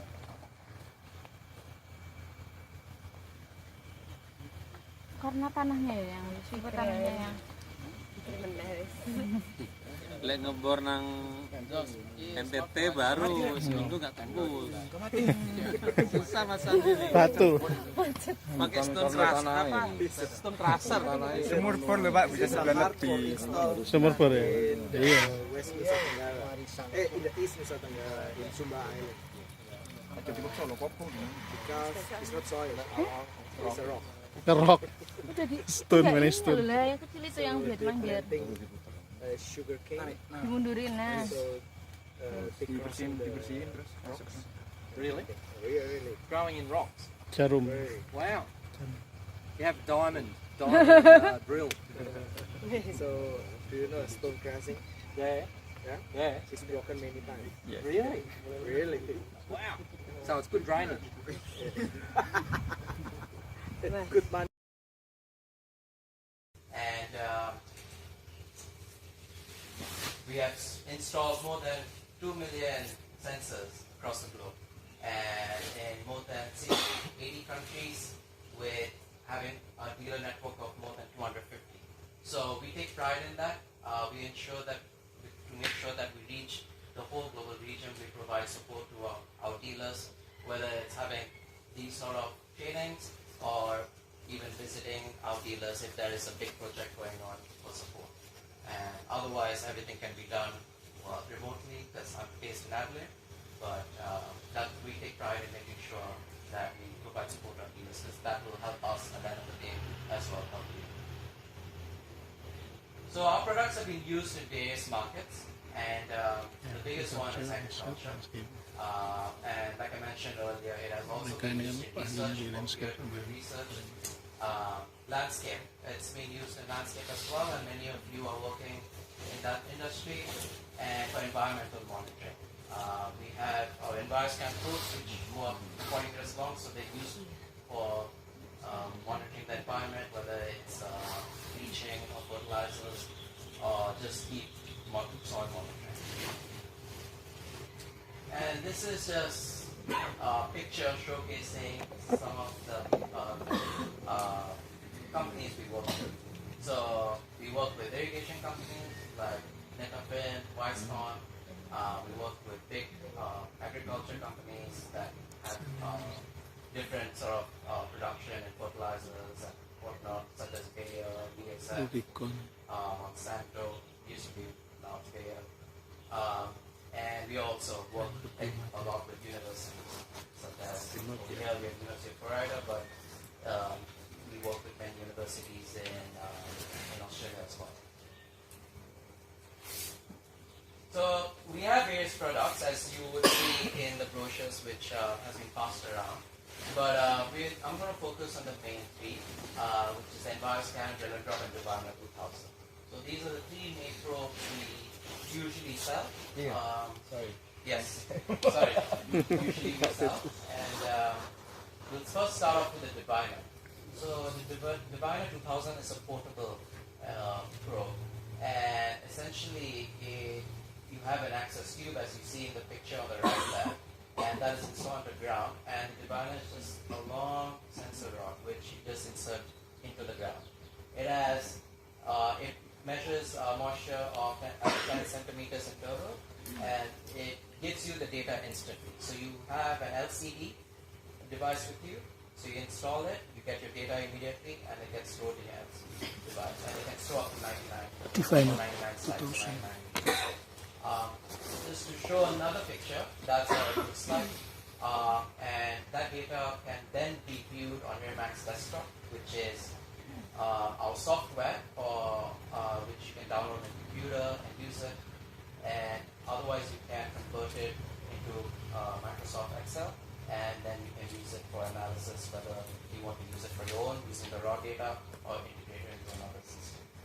And this product is actually pretty popular in Asia, just because it seems to be easier for customers to manage. They like the idea of just having one device, putting it in, getting data, and moving it around. But we're slowly moving away from that because it is a bit, I guess you could say, outdated, I wouldn't say outdated, but we have probes right now which provide way more data support instantly. And it's only available in three sizes: 70 centimeters, 100 centimeters, and 160 centimeters. Now this is the EnviroScan. So I had earlier mentioned that our products have been used in scientific published research. So the probes which they use for that is usually the EnviroScan. So an EnviroScan is basically a scientific grade probe. It can measure soil moisture, temperature, salinity, and humidity as well. And it can go up to 40 meters in depth. So it is a customizable probe. So if you want your probe to only be up to 60 centimeters, you can. If you want it to be any sort of length, up to 40 meters, you can have it organized in that. And additionally, you can place the sensors at particular depths. So let's say you have 60 centimeter probe, but you only want to measure soil moisture for 10, 50, and 60. So you can do that because you basically insert those sensors manually. So then you only get data of soil moisture of 10, 50, and 60 centimeters. So it is customizable. It's it's sort of a little bit of a tougher installation process versus what we're going to do out in the field with the drill and drop, but it is very robust and it lasts for a long time. So it was our most popular probe at one point in time, but now our most popular one is the drill and drop. And that's just because the drill and drop is a pretty straightforward, easy probe to use. The installation can happen up to within 5 minutes or so, which we will be running a little bit later today. And it, like the Empire scan, it can measure the soil moisture, temperature, and salinity.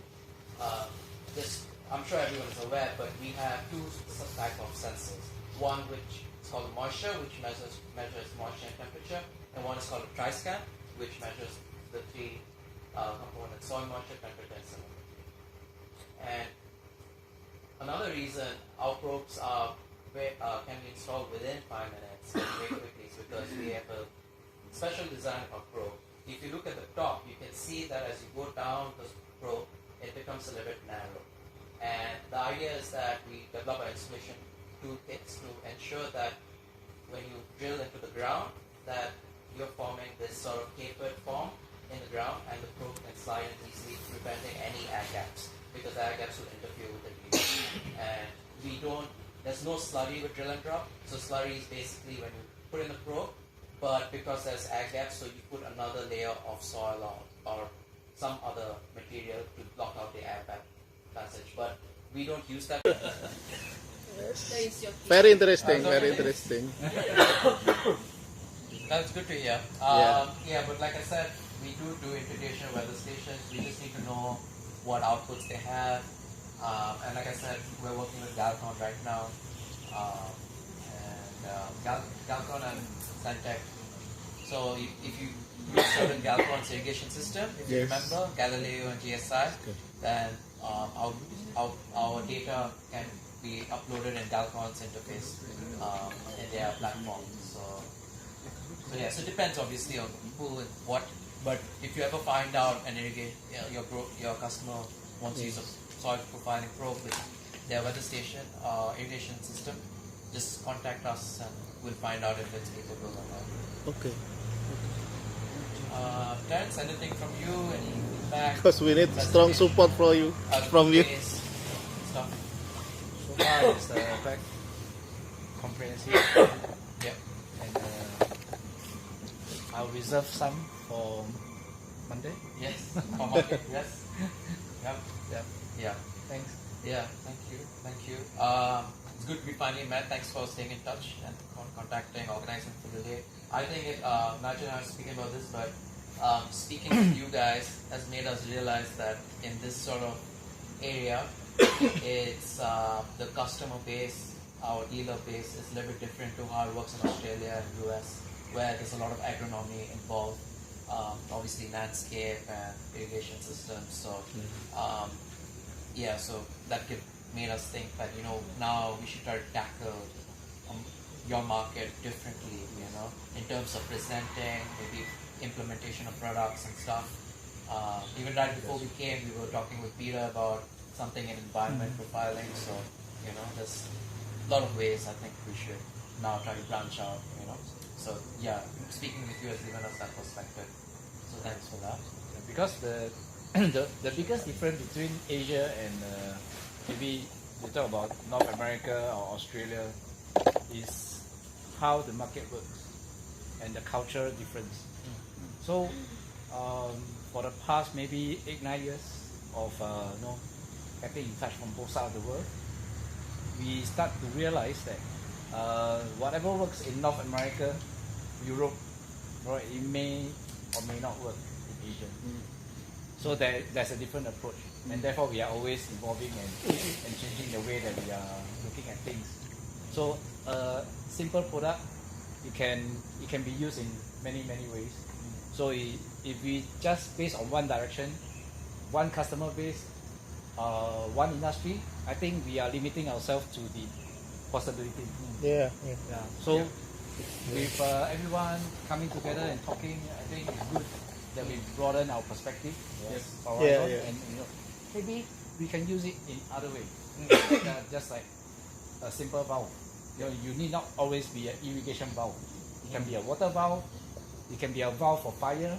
It can be a valve for your home, a simple tap that you want to control on and off, right? Maybe let's say there are people that stealing your water, so you want to install a irrigation system, right, to control when you release water from this tap. So at other time, people cannot access the water from you. Something like that. Yeah. So I think it's good that everybody comes together and we think about more possibility of using the system, using the system. Yeah, exactly. Anything, Desmond? I will talk because I am the sales. So like me. Okay. All the So boss. She's the boss of the house. Yeah, I'm the boss of the house, right? I would like to say thank you for the DSR family, the group, because they're very hospitable to us, and the facilities they allow us to use here. We're very thankful for that. And then my two dealers as well, I'm very thankful, and to the Sentek, our trainer. So from this training, we learned a lot. Being an Asian, we should not only continue to be in not to adapt the technology, because the technology will leave us behind. So we keep moving and we try to study on how we can adapt in our place, and then let's move forward. And then who knows, maybe we can cope up with the Western world. If we don't adapt them, then we don't have any hope. And then we can help. Especially my focus is the government. So the technology I learned from here, I will use it in the Philippines. I will try on how we can develop as with the farming, especially the rice field. Yeah. So I'm very thankful that this training come into reality, and I learned a lot. Thank you very much, especially the DSR. Applause for yes. Very thank you. Yeah, definitely. Thank you, DSR team. We've been in touch for a couple of months. Special thanks to Risma, because I've annoyed her a lot. Messaging calls. Thank you for food. And no, it's great. And I think we should have done this long ago. But things are changing now, and I hope this.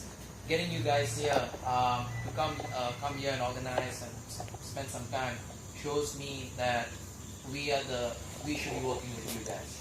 So we have dealers in Southeast Asia. All of them got the invite. Only you guys turned up. So that shows to us that these are the people we want to work with. And it's been a great positive experience from my end. First time trying to organize something and present something. So thank you, Nigel, for coming in last minute as well. Can I just add thank you to you guys as well. Thank you for letting us walk around in your field here and stand on the corn. I hope we haven't cut any drip line. Last week,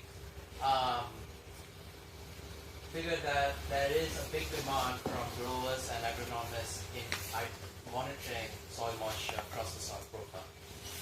So it started off as that, and now we have become a large company where we specialize in measuring and managing soil, water, and salinity across soil profile. And we have developed different ranges of products to ensure that we can do it accurately. And our products have been used as well in research. So it's been peer-reviewed, published in a scientific journal.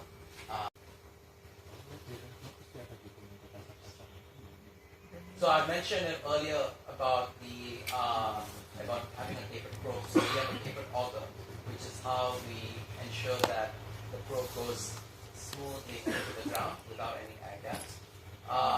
Don't have one lying around, but give it to the DSR team. They were trying it out with the electric drill, and it works fine, right? Yes. Good. Okay.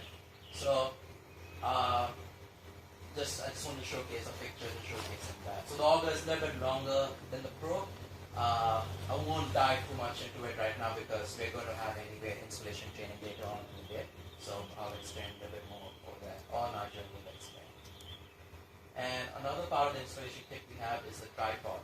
So that tripod is basically just to ensure that it's a stable site when you're drilling, so that your hole looks like that, which is completely well drilled, and there won't be any air gaps like I mentioned. So that is important, because if you have a slightly like a clay soil or a soil with duplex soil, then it will be a bit difficult to drill in straight without the tripod. So it's always recommended that you have the tripod. Only exception is if it's a 30 centimeter and a nursery, you could probably drill in straight because nursery have good soil, but always recommended to have one of them. So yeah, so drill and drop. The reason we call it drill and drop is literally because that's how it looks like. You have your tripod down there, you have your augers here, and you just drill it, and then you drop the probe, and that's how it should look like on the ground. So we have different outputs, and we have our own DPU as well. So the outputs we have are Modbus for RS232 and 485. We have SDF12 as well, and our data transmission can happen from GPRS to 4G, and we have Bluetooth as well. And we have satellite as well, but it's not that popular. And we're coming up with an IoT probe, which I'll mention a little bit later. So essentially, if you have an irrigation system which uses RS232 or 485, our probes can be integrated into that. So the data goes into their data logger, and depending on how they have integrated it, that's how the data will show. applicable So to it's very common 3G, for us. 4G. I think our probes have been used with Arabel, Wisecon. I'm not sure Si Wisecon is ininya masih dua but it's 2G, pretty common masih for bisa. our probes to not be used Jadi in ya our semua telemetry, bisa. but be used in other. And this is just a schematic diagram just showcasing our DPU, which I will dive a little bit more into. So like I said, on the right side you can see that third party SDF12 loggers and Modbus loggers. But with our own DPU we have our four main ones which I want to discuss. So we'll first start with a Compact Plus. So I actually have it here, but I don't think we will be going too much through it. But this is what it looks like. So this is our DPU, and this is the probe. So if I remember correctly, it's 232. Yes, 232. So it's got a 232 output here, connected to this probe here. This cable is 5 meters long. So if you need your probe to be somewhere else, and you tell them your DPU can be placed somewhere, has to be placed somewhere further away, it can be done because we have a long wire. And what happens is you connect this probe into this, and you got your telemetry in here. So if I was to open it up, so if your chargeable battery here, and your SIM card will be here, and what this does, this is your internal antenna. If it's not strong enough, we have an external antenna as well, which is in there, which you can put it up at the top here. And this is probably our most popular DPU, and just because it is not sophisticated in the sense it's not a big DTU coming up into your paddock like that satellite over there with with solar panel and stuff. So it's a very simple, doesn't look big in the ground, easy to use. And what happens is you connect it to your computer, and that is, we have a software which allows you to normalize the probe, and before you actually install it around, you have to normalize it, make sure all the readings are fine.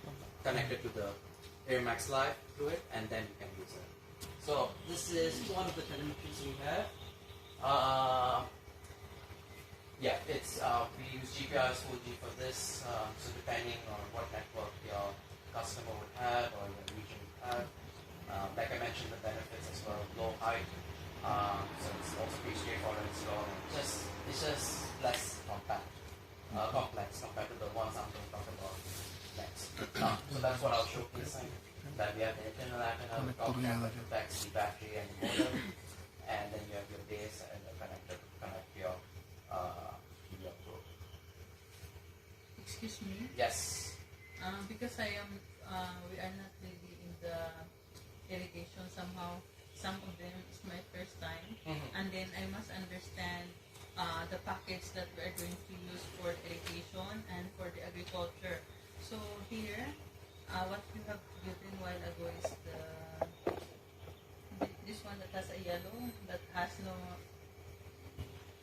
How many of that? If, for example, like we have 5 hectares of rice field. Yeah. So how many of that days we need, and that one that you have passed ago? So what I wanted to know is the package and how many I'm going to use in 5 hectares of rice field. Yeah, okay. So that's a good question. We get that a lot. How many probes do we put in a ground? Now, there is no straightforward answer because 5 hectares of rice in your field can be different to Lehod's or mine, depending on the soil composition, depending on the irrigation planning. So, one good principle our R&D says is for each irrigation system, probably is to have 1 probe because that's... And see what the composition of the soil is Yeah. and then work it out. Yeah. Yeah. But we cannot vary the proof, right? No, Because no, it's a what water. I'm saying is that we keep some soil bits first. Same soil in the down sample. a metre and I can see whether it's a sandy soil or clay soil or whatever, and then we work out. Yeah. Nigel, anything to add to that? Anything? Oh, I think it highlights the importance of understanding what soils you're working with. You know, to put the probe in and forget about it and walk away. It's, you know, you really need to get a good understanding of your environment. And there's techniques to do that. To work out, you know, like Pippin said, whether you've got a clay soil, a clay loam soil, a sandy soil. There's formulas So maybe in the flooding irrigation, somehow it will not work much? Or? Yeah, well, what it would mean is that if you have an area of 5 hectares and there's quite a bit of variability, they may have to put in some dikes or whatever you call them so that this one gets watered twice, where this one only needs watered once. And because even in 5 hectare areas in the Philippines, they're usually in 1 to 2 hectare and they water them separately. Together but separate. Yep. Sorry, Nigel. I'm not really understand when that is for paddy field, paddy field. Yeah. What do you want to see in this sensor? Do you want to see the? Of course, it's not moisturized because that is almost will be always 100% because that is flooding, as I know. Yeah. Because they're also what they're encouraging also in the Philippines is this cycle irrigation. In other words, not having it fully flooded all the time, watering and whatever, because we have one particular problem, and that is there's not enough water stored. So at the moment, everybody's just flooding, and we're limiting the amount of rice we can grow because we're using water that may not be being used efficiently. Yes. And my thinking is that if we can manage this better, even though we have limited resources, we can get more bang for our buck. So for watts of water, you want to put many more places, you mean, right? Yes. So this, let's say this hectare or 2 hectares here only requires, because it has got good storage and doesn't go through the profile quickly, we only have to water that maybe, let's say, once every week. The one over here, there's a gutless soil that, you know, it just goes through. We may have to put on top. Why put on excess water here when it's not necessary? So you see, more management than... Okay, understand. Yep. So give me an idea for the dry land. For more dry paddy field, if in Java we have always have a water, it's different. I'm sorry about that. So I'm not really understand. Not having water. In Philippines also, as I know, have some money, but many area like in Nusa Tenggara will be less water. We only can plant it once a year, yeah, Mas? Yes. Yeah, once a year. So that is maybe that is an idea. for us for do it. So that's why I asking what for very good. But that is a good idea for in the manage the water source unit, right? Yes, yeah. In other words, getting more bags of rice with this amount of water. Correct. Because even though the Philippines gets lots of water, it doesn't necessarily get it when we need it. Yes. And with the climate change and whatever, they're now starting to find the resources they have. Yes. We work very closely with the National Irrigation Program, and they're constantly building dams, new dams and whatever to provide water for more sustainable. Yeah, I think there's a misconception that there's just an endless amount of water in Southeast Asia. Yes. But, you know... It's boom and bust. Yeah, it's not the case. But do you think if in the abundance of the water, I think we don't really need this one? Yeah, see, that's... In the abundance of the water, like in some area in the Philippines, they have abundance, like they have the source of rivers. So do you think we don't have to market this one in that area, or just... It's like what Nigel said. Sure, there's a lot of water, but eventually you will run out of it. So another thing is while we measure water, to use that water takes energy. You need to have resources, time. So all those extra costs come in. So if there's no need to use additional water, why use it? Because you will end up saving your finance resources, not only on your water, but also on your labor or your energy to get that irrigation done. Because you would probably need more irrigation systems to do more irrigation. So if you don't need that much, then you can reduce it. So it's like an add-on effect. So yes, sure, maybe it might be difficult to market towards growers who have abundance of water, because they'll be like, why would I need to reduce it? Everything's fine. But that could change. India faces that issue. In the southern parts of India, once drought hit, all the reservoirs were out. People couldn't grow food anymore. But prior to that, water.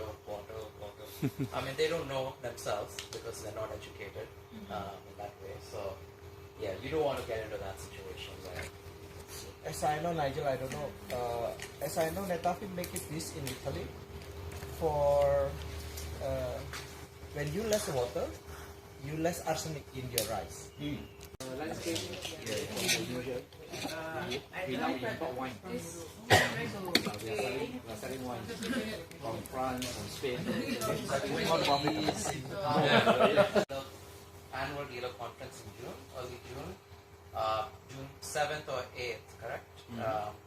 And I've sent, I think our marketing team have sent out the invitation, so I know it's a bit late, but if someone wants to visit Adelaide, let us know. We will provide you with all the support and accommodation. But if not, we have a virtual link. And the reason I'm talking about that is because we will be talking about new products in a little bit more detail. But I just thought I'd share some of that with you. So first, we're coming with rechargeable battery. It's already actually available in the market. It's not being put out on our web store though, so we're getting that sorted. And we can charge a compact and all-in-one telemetry. So basically those that take that you over that. And it can be used up to 400 times before you need to purchase one. So it usually needs to be recharged after one growing season. So you basically plug in a charger, charge it, and then it's ready to use for the next growing season. So you won't have to get our lithium battery, which runs out within 2 years. So now we get a battery which you only probably invest one time. Then we have a removable cable as well for our probe. So basically with that probe connected to that DTU, you will be able to remove it in case it's damaged or you replace and whatnot. Because usually otherwise we have to replace the whole probe, but now we can just do it. And then we have two different hubs coming. So the first one is the IoT hub, which is that picture on the top right there.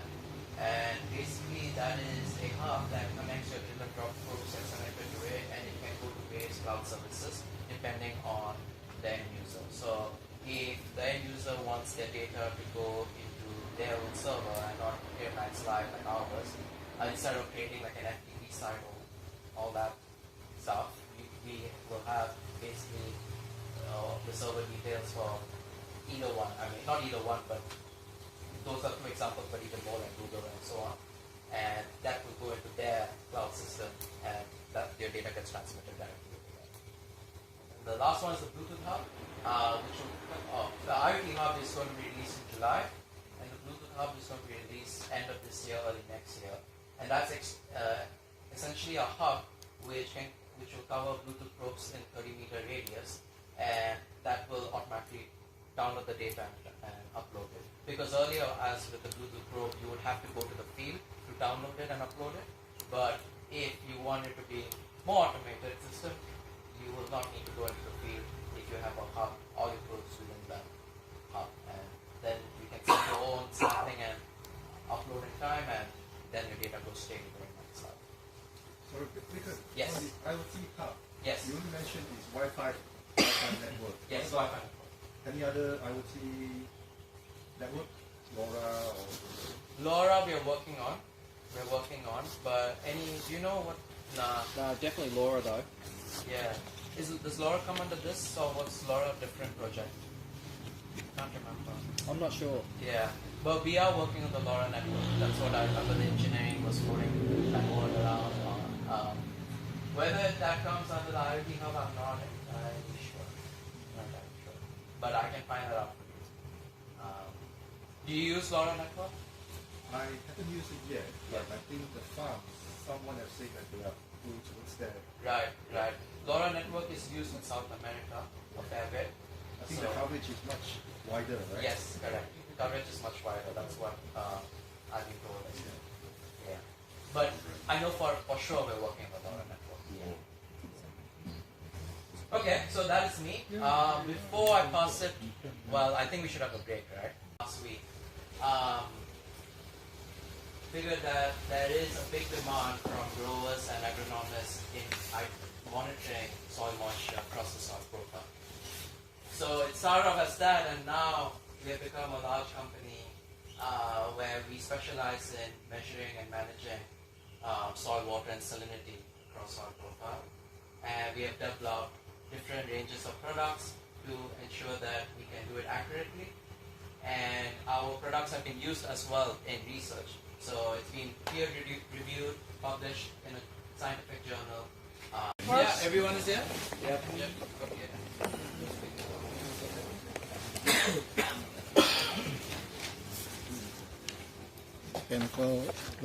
So, hello everyone.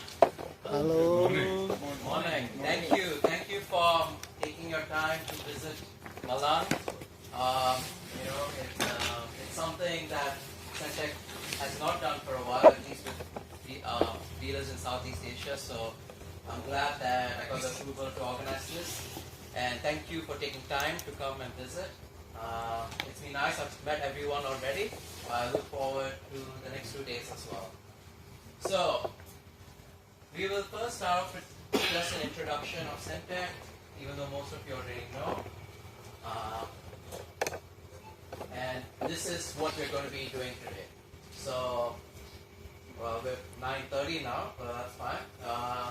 We'll have a bit of an agronomy sort of training, just going through our products, how our products are used in agriculture.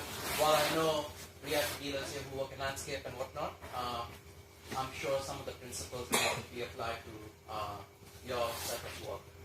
And then we'll have a tea break at 10:30. And then we continue up to 12 o'clock and then go for lunch. And after lunch will be the installation training. So we have some equipment here. I'll showcase the Bluetooth probe and how it looks like, what is in it, and the compact, which is our telemetry. And once we have a look at that over here, then we go into the field down there and we'll run some installations. And ideally, if one rep person from each company, some of you are just single representative, can just do one installation, that'll be great, because I just want everyone to get a feel of it. It's pretty easy, pretty straightforward. Nigel will be running that, and I'll be providing support on the other side. And that might go up to, well, I wouldn't think it'll go up to 6 o'clock, but if it does, it does. But it's also a good opportunity for us to mingle around, discuss if we're done with the installation.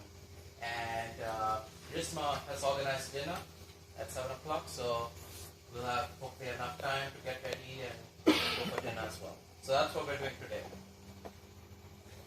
Now before I start, I thought it would be nice if everyone introduces each other so that everyone knows who we are or who you are. So I'll start off. I'm Bikram. I'm the regional manager for Sentek, handling distributors in Asia and Latin America. And I've worked part-time for 2 years, which some of you would have known me. And I just recently started working full-time, which has been about 4 months. So let's go around, I guess. Petrus, you want to start with DSR? Okay, so I'm Petrus. I am as an MD in DSR. Starting 2018. I'm in DSR is starting also 2005. Become a sales until now become an MD. So DSR is irrigation company basically. We have 3 division. One is irrigation and greenhouse. Number 2 is mechanization, and number 3 is this is what you already we want to start. This is our training centers. Basically like that, sir. Please, sir. Vivek, you want to Oh. introduce yourself? Oh, thank you. Let me introduce. I am Didi Rudianto. I'm from ETS Inti Sampurna. I live in Lampung, but for irrigation division we just starting, Pak Petrus. We just starting. So we need we can collaboration about everything. So develop this product. So I think this is I have discussion with Bikram. This product is not competitor with another system, but this is more complete supporting all of system in irrigation. I hope we can develop to in Sumatra. Thank you. Yes, Andre is appointed our technical service supporting everything. Okay, thank you teman-teman di GSF. Yeah, Pak. Please. Hi, I'm Terence from Singapore. From what I do, private limited. So my main business is in irrigation. Currently also dabbling in the rainwater harvesting in Southeast Asia. I'm an irrigation consultant, designer, implementation, and product distributor. So distributing product from Israel, Australia, Taiwan, and US. So I do design consulting around Singapore and also maybe in Dubai, Qatar. So our business is quite wide reach. So if anyone has anything to collaborate or share. What irrigation terms you selling? Sorry? What irrigation system you selling? Currently? Like, we are with the Netafilms. I'm mainly on Rambird. Rambird. Same like me, Pak. Oh, with the Rambird also? Yes. Okay. Sometimes Rambird, sometimes Netafilm, sometimes everything. We can do sell. We do not. We do not. Please, Pak.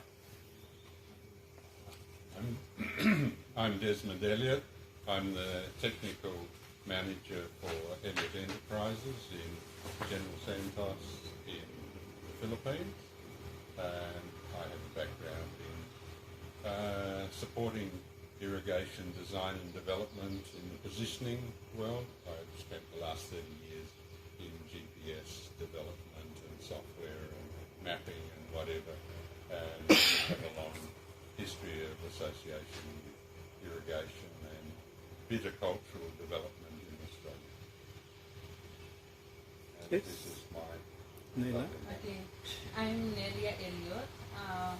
We are from Elliot Enterprises. I am the proprietor of my company. My company, we focus on positioning the GPS.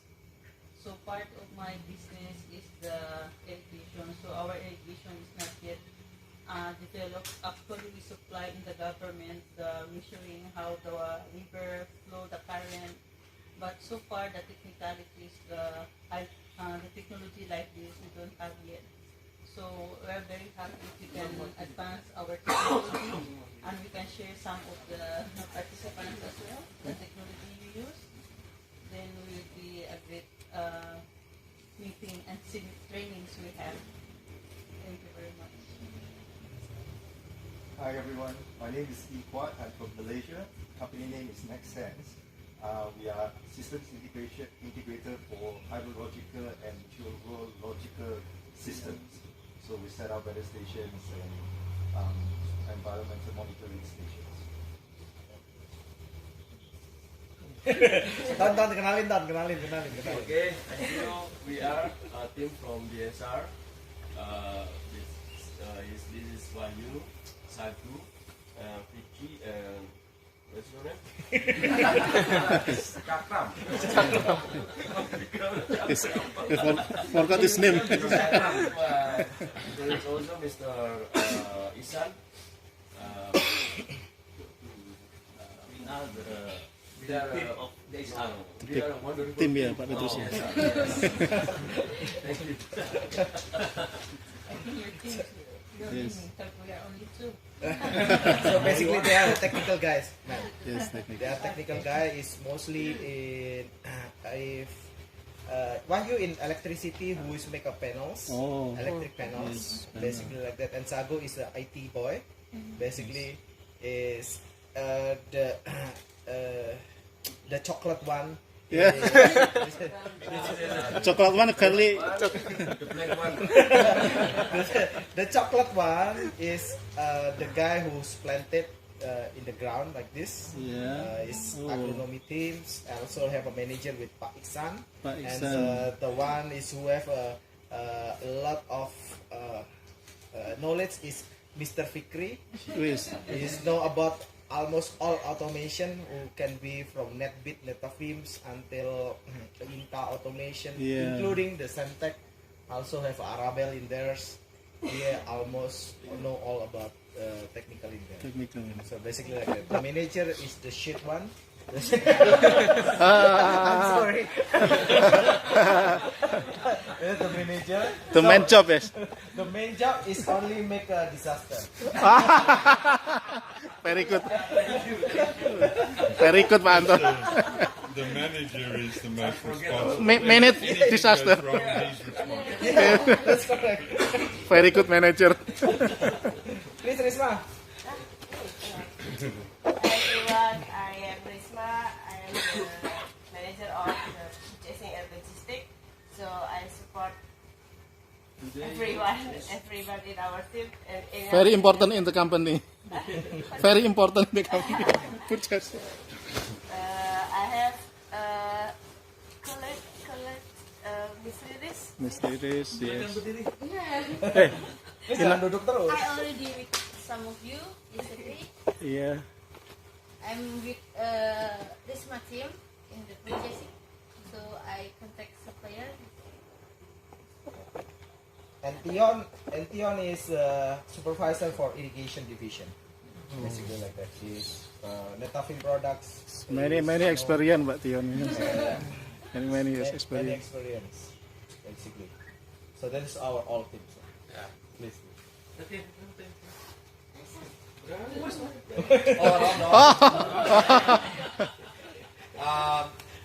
Nigel Dolinek, I'm the sales and marketing manager for Sentek globally. I'm sorry if I don't remember everyone's name. I'm sorry if I can't pronounce everybody's name. I have a background in agronomy. Studied at the University of Adelaide. I've worked for several large fruit and vegetable growers in Australia. Had my own landscaping business, and yeah, I'm just glad to meet everyone and thank everyone for being here today. It's really good. I'm looking forward to the next 2 days. Okay.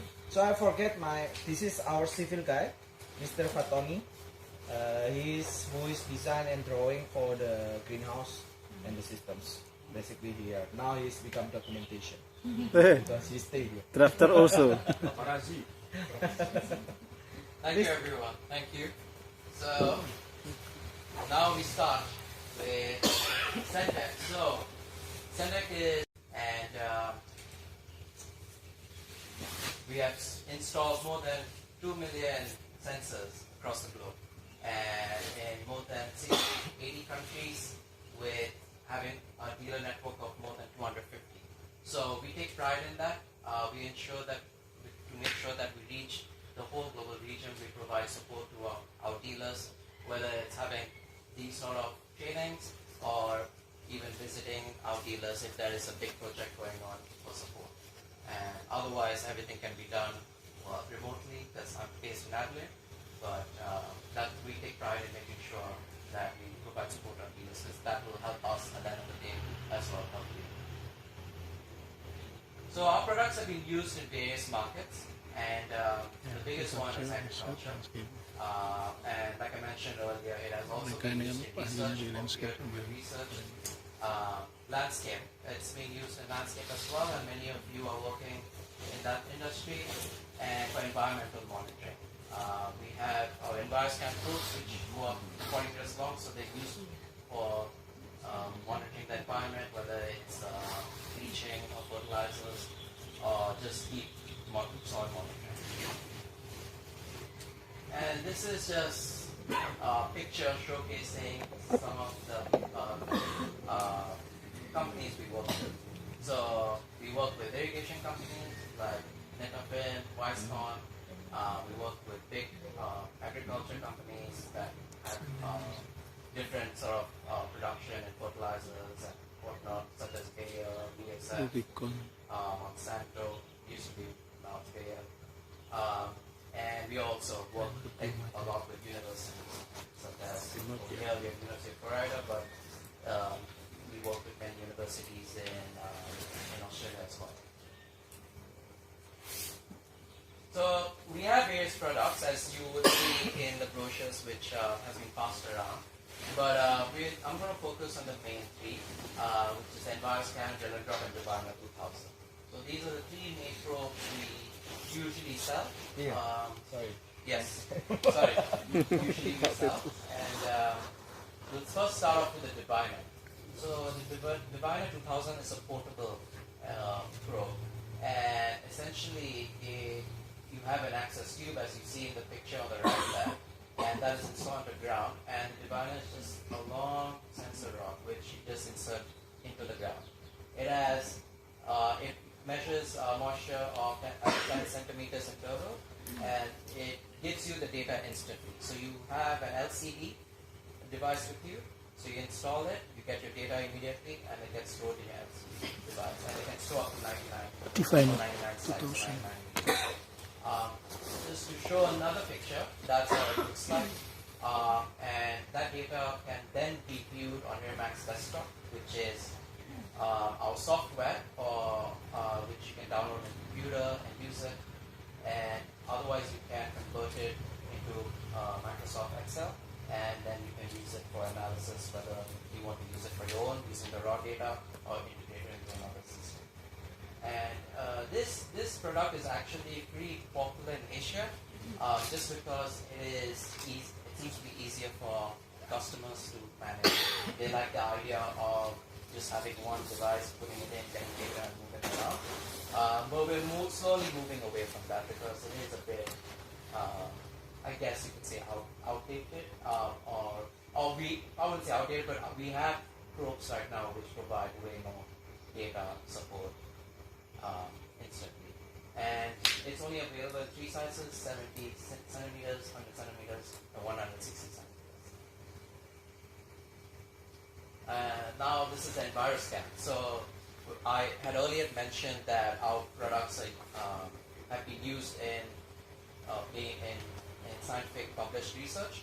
So the probes which they use for that is usually the EnviroScan. So an EnviroScan is basically a scientific grade probe.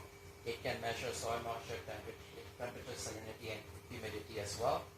And it can go up to 40 meters in depth. So it is a customizable probe. So if you want your probe to only be up to 60 centimeters, you can. If you want it to be any sort of length, up to 40 meters, you can have it organized in that. And additionally, you can place the sensors at particular depths. So let's say you have 60 centimeter probe, but you only want to measure soil moisture for 10, 50, and 60. So you can do that because you basically insert those sensors manually. So then you only get data of soil moisture at 10, 50, and 60 centimeters. So it is customizable. It's got a little bit of a tougher installation process versus what we're going to do out in the field with the drill and drop, but it is very robust and it lasts for a long time. So it was our most popular probe at one point in time, but now our most popular one is the drill and drop. And that's just because the drill and drop is pretty straightforward, easy probe to use. The installation can happen up to within 5 minutes or so, which we will be running a little bit later today. And it, like the Empire scan, it can measure the soil moisture, temperature, and salinity. I'm sure everyone is aware, but we have two types of sensors. One which is called moisture, which measures moisture and temperature, and one is called a tri-scan, which measures the three components: soil moisture, temperature, and salinity. And another reason our probes can be installed within 5 minutes very quickly is because we have a special design of our probe. If you look at the top, you can see that as you go down the probe, it becomes a little bit narrow. And the idea is that we develop our installation toolkits to ensure that when you drill into the ground, that you're forming this sort of tapered form in the ground, and the probe can slide in easily, preventing any air gaps, because air gaps will interfere with the drill. And there's no slurry with drill and drop. So slurry is basically when you put in the probe, but because there's air gaps, so you put another layer of soil or some other material to block out the air passage. But we don't use that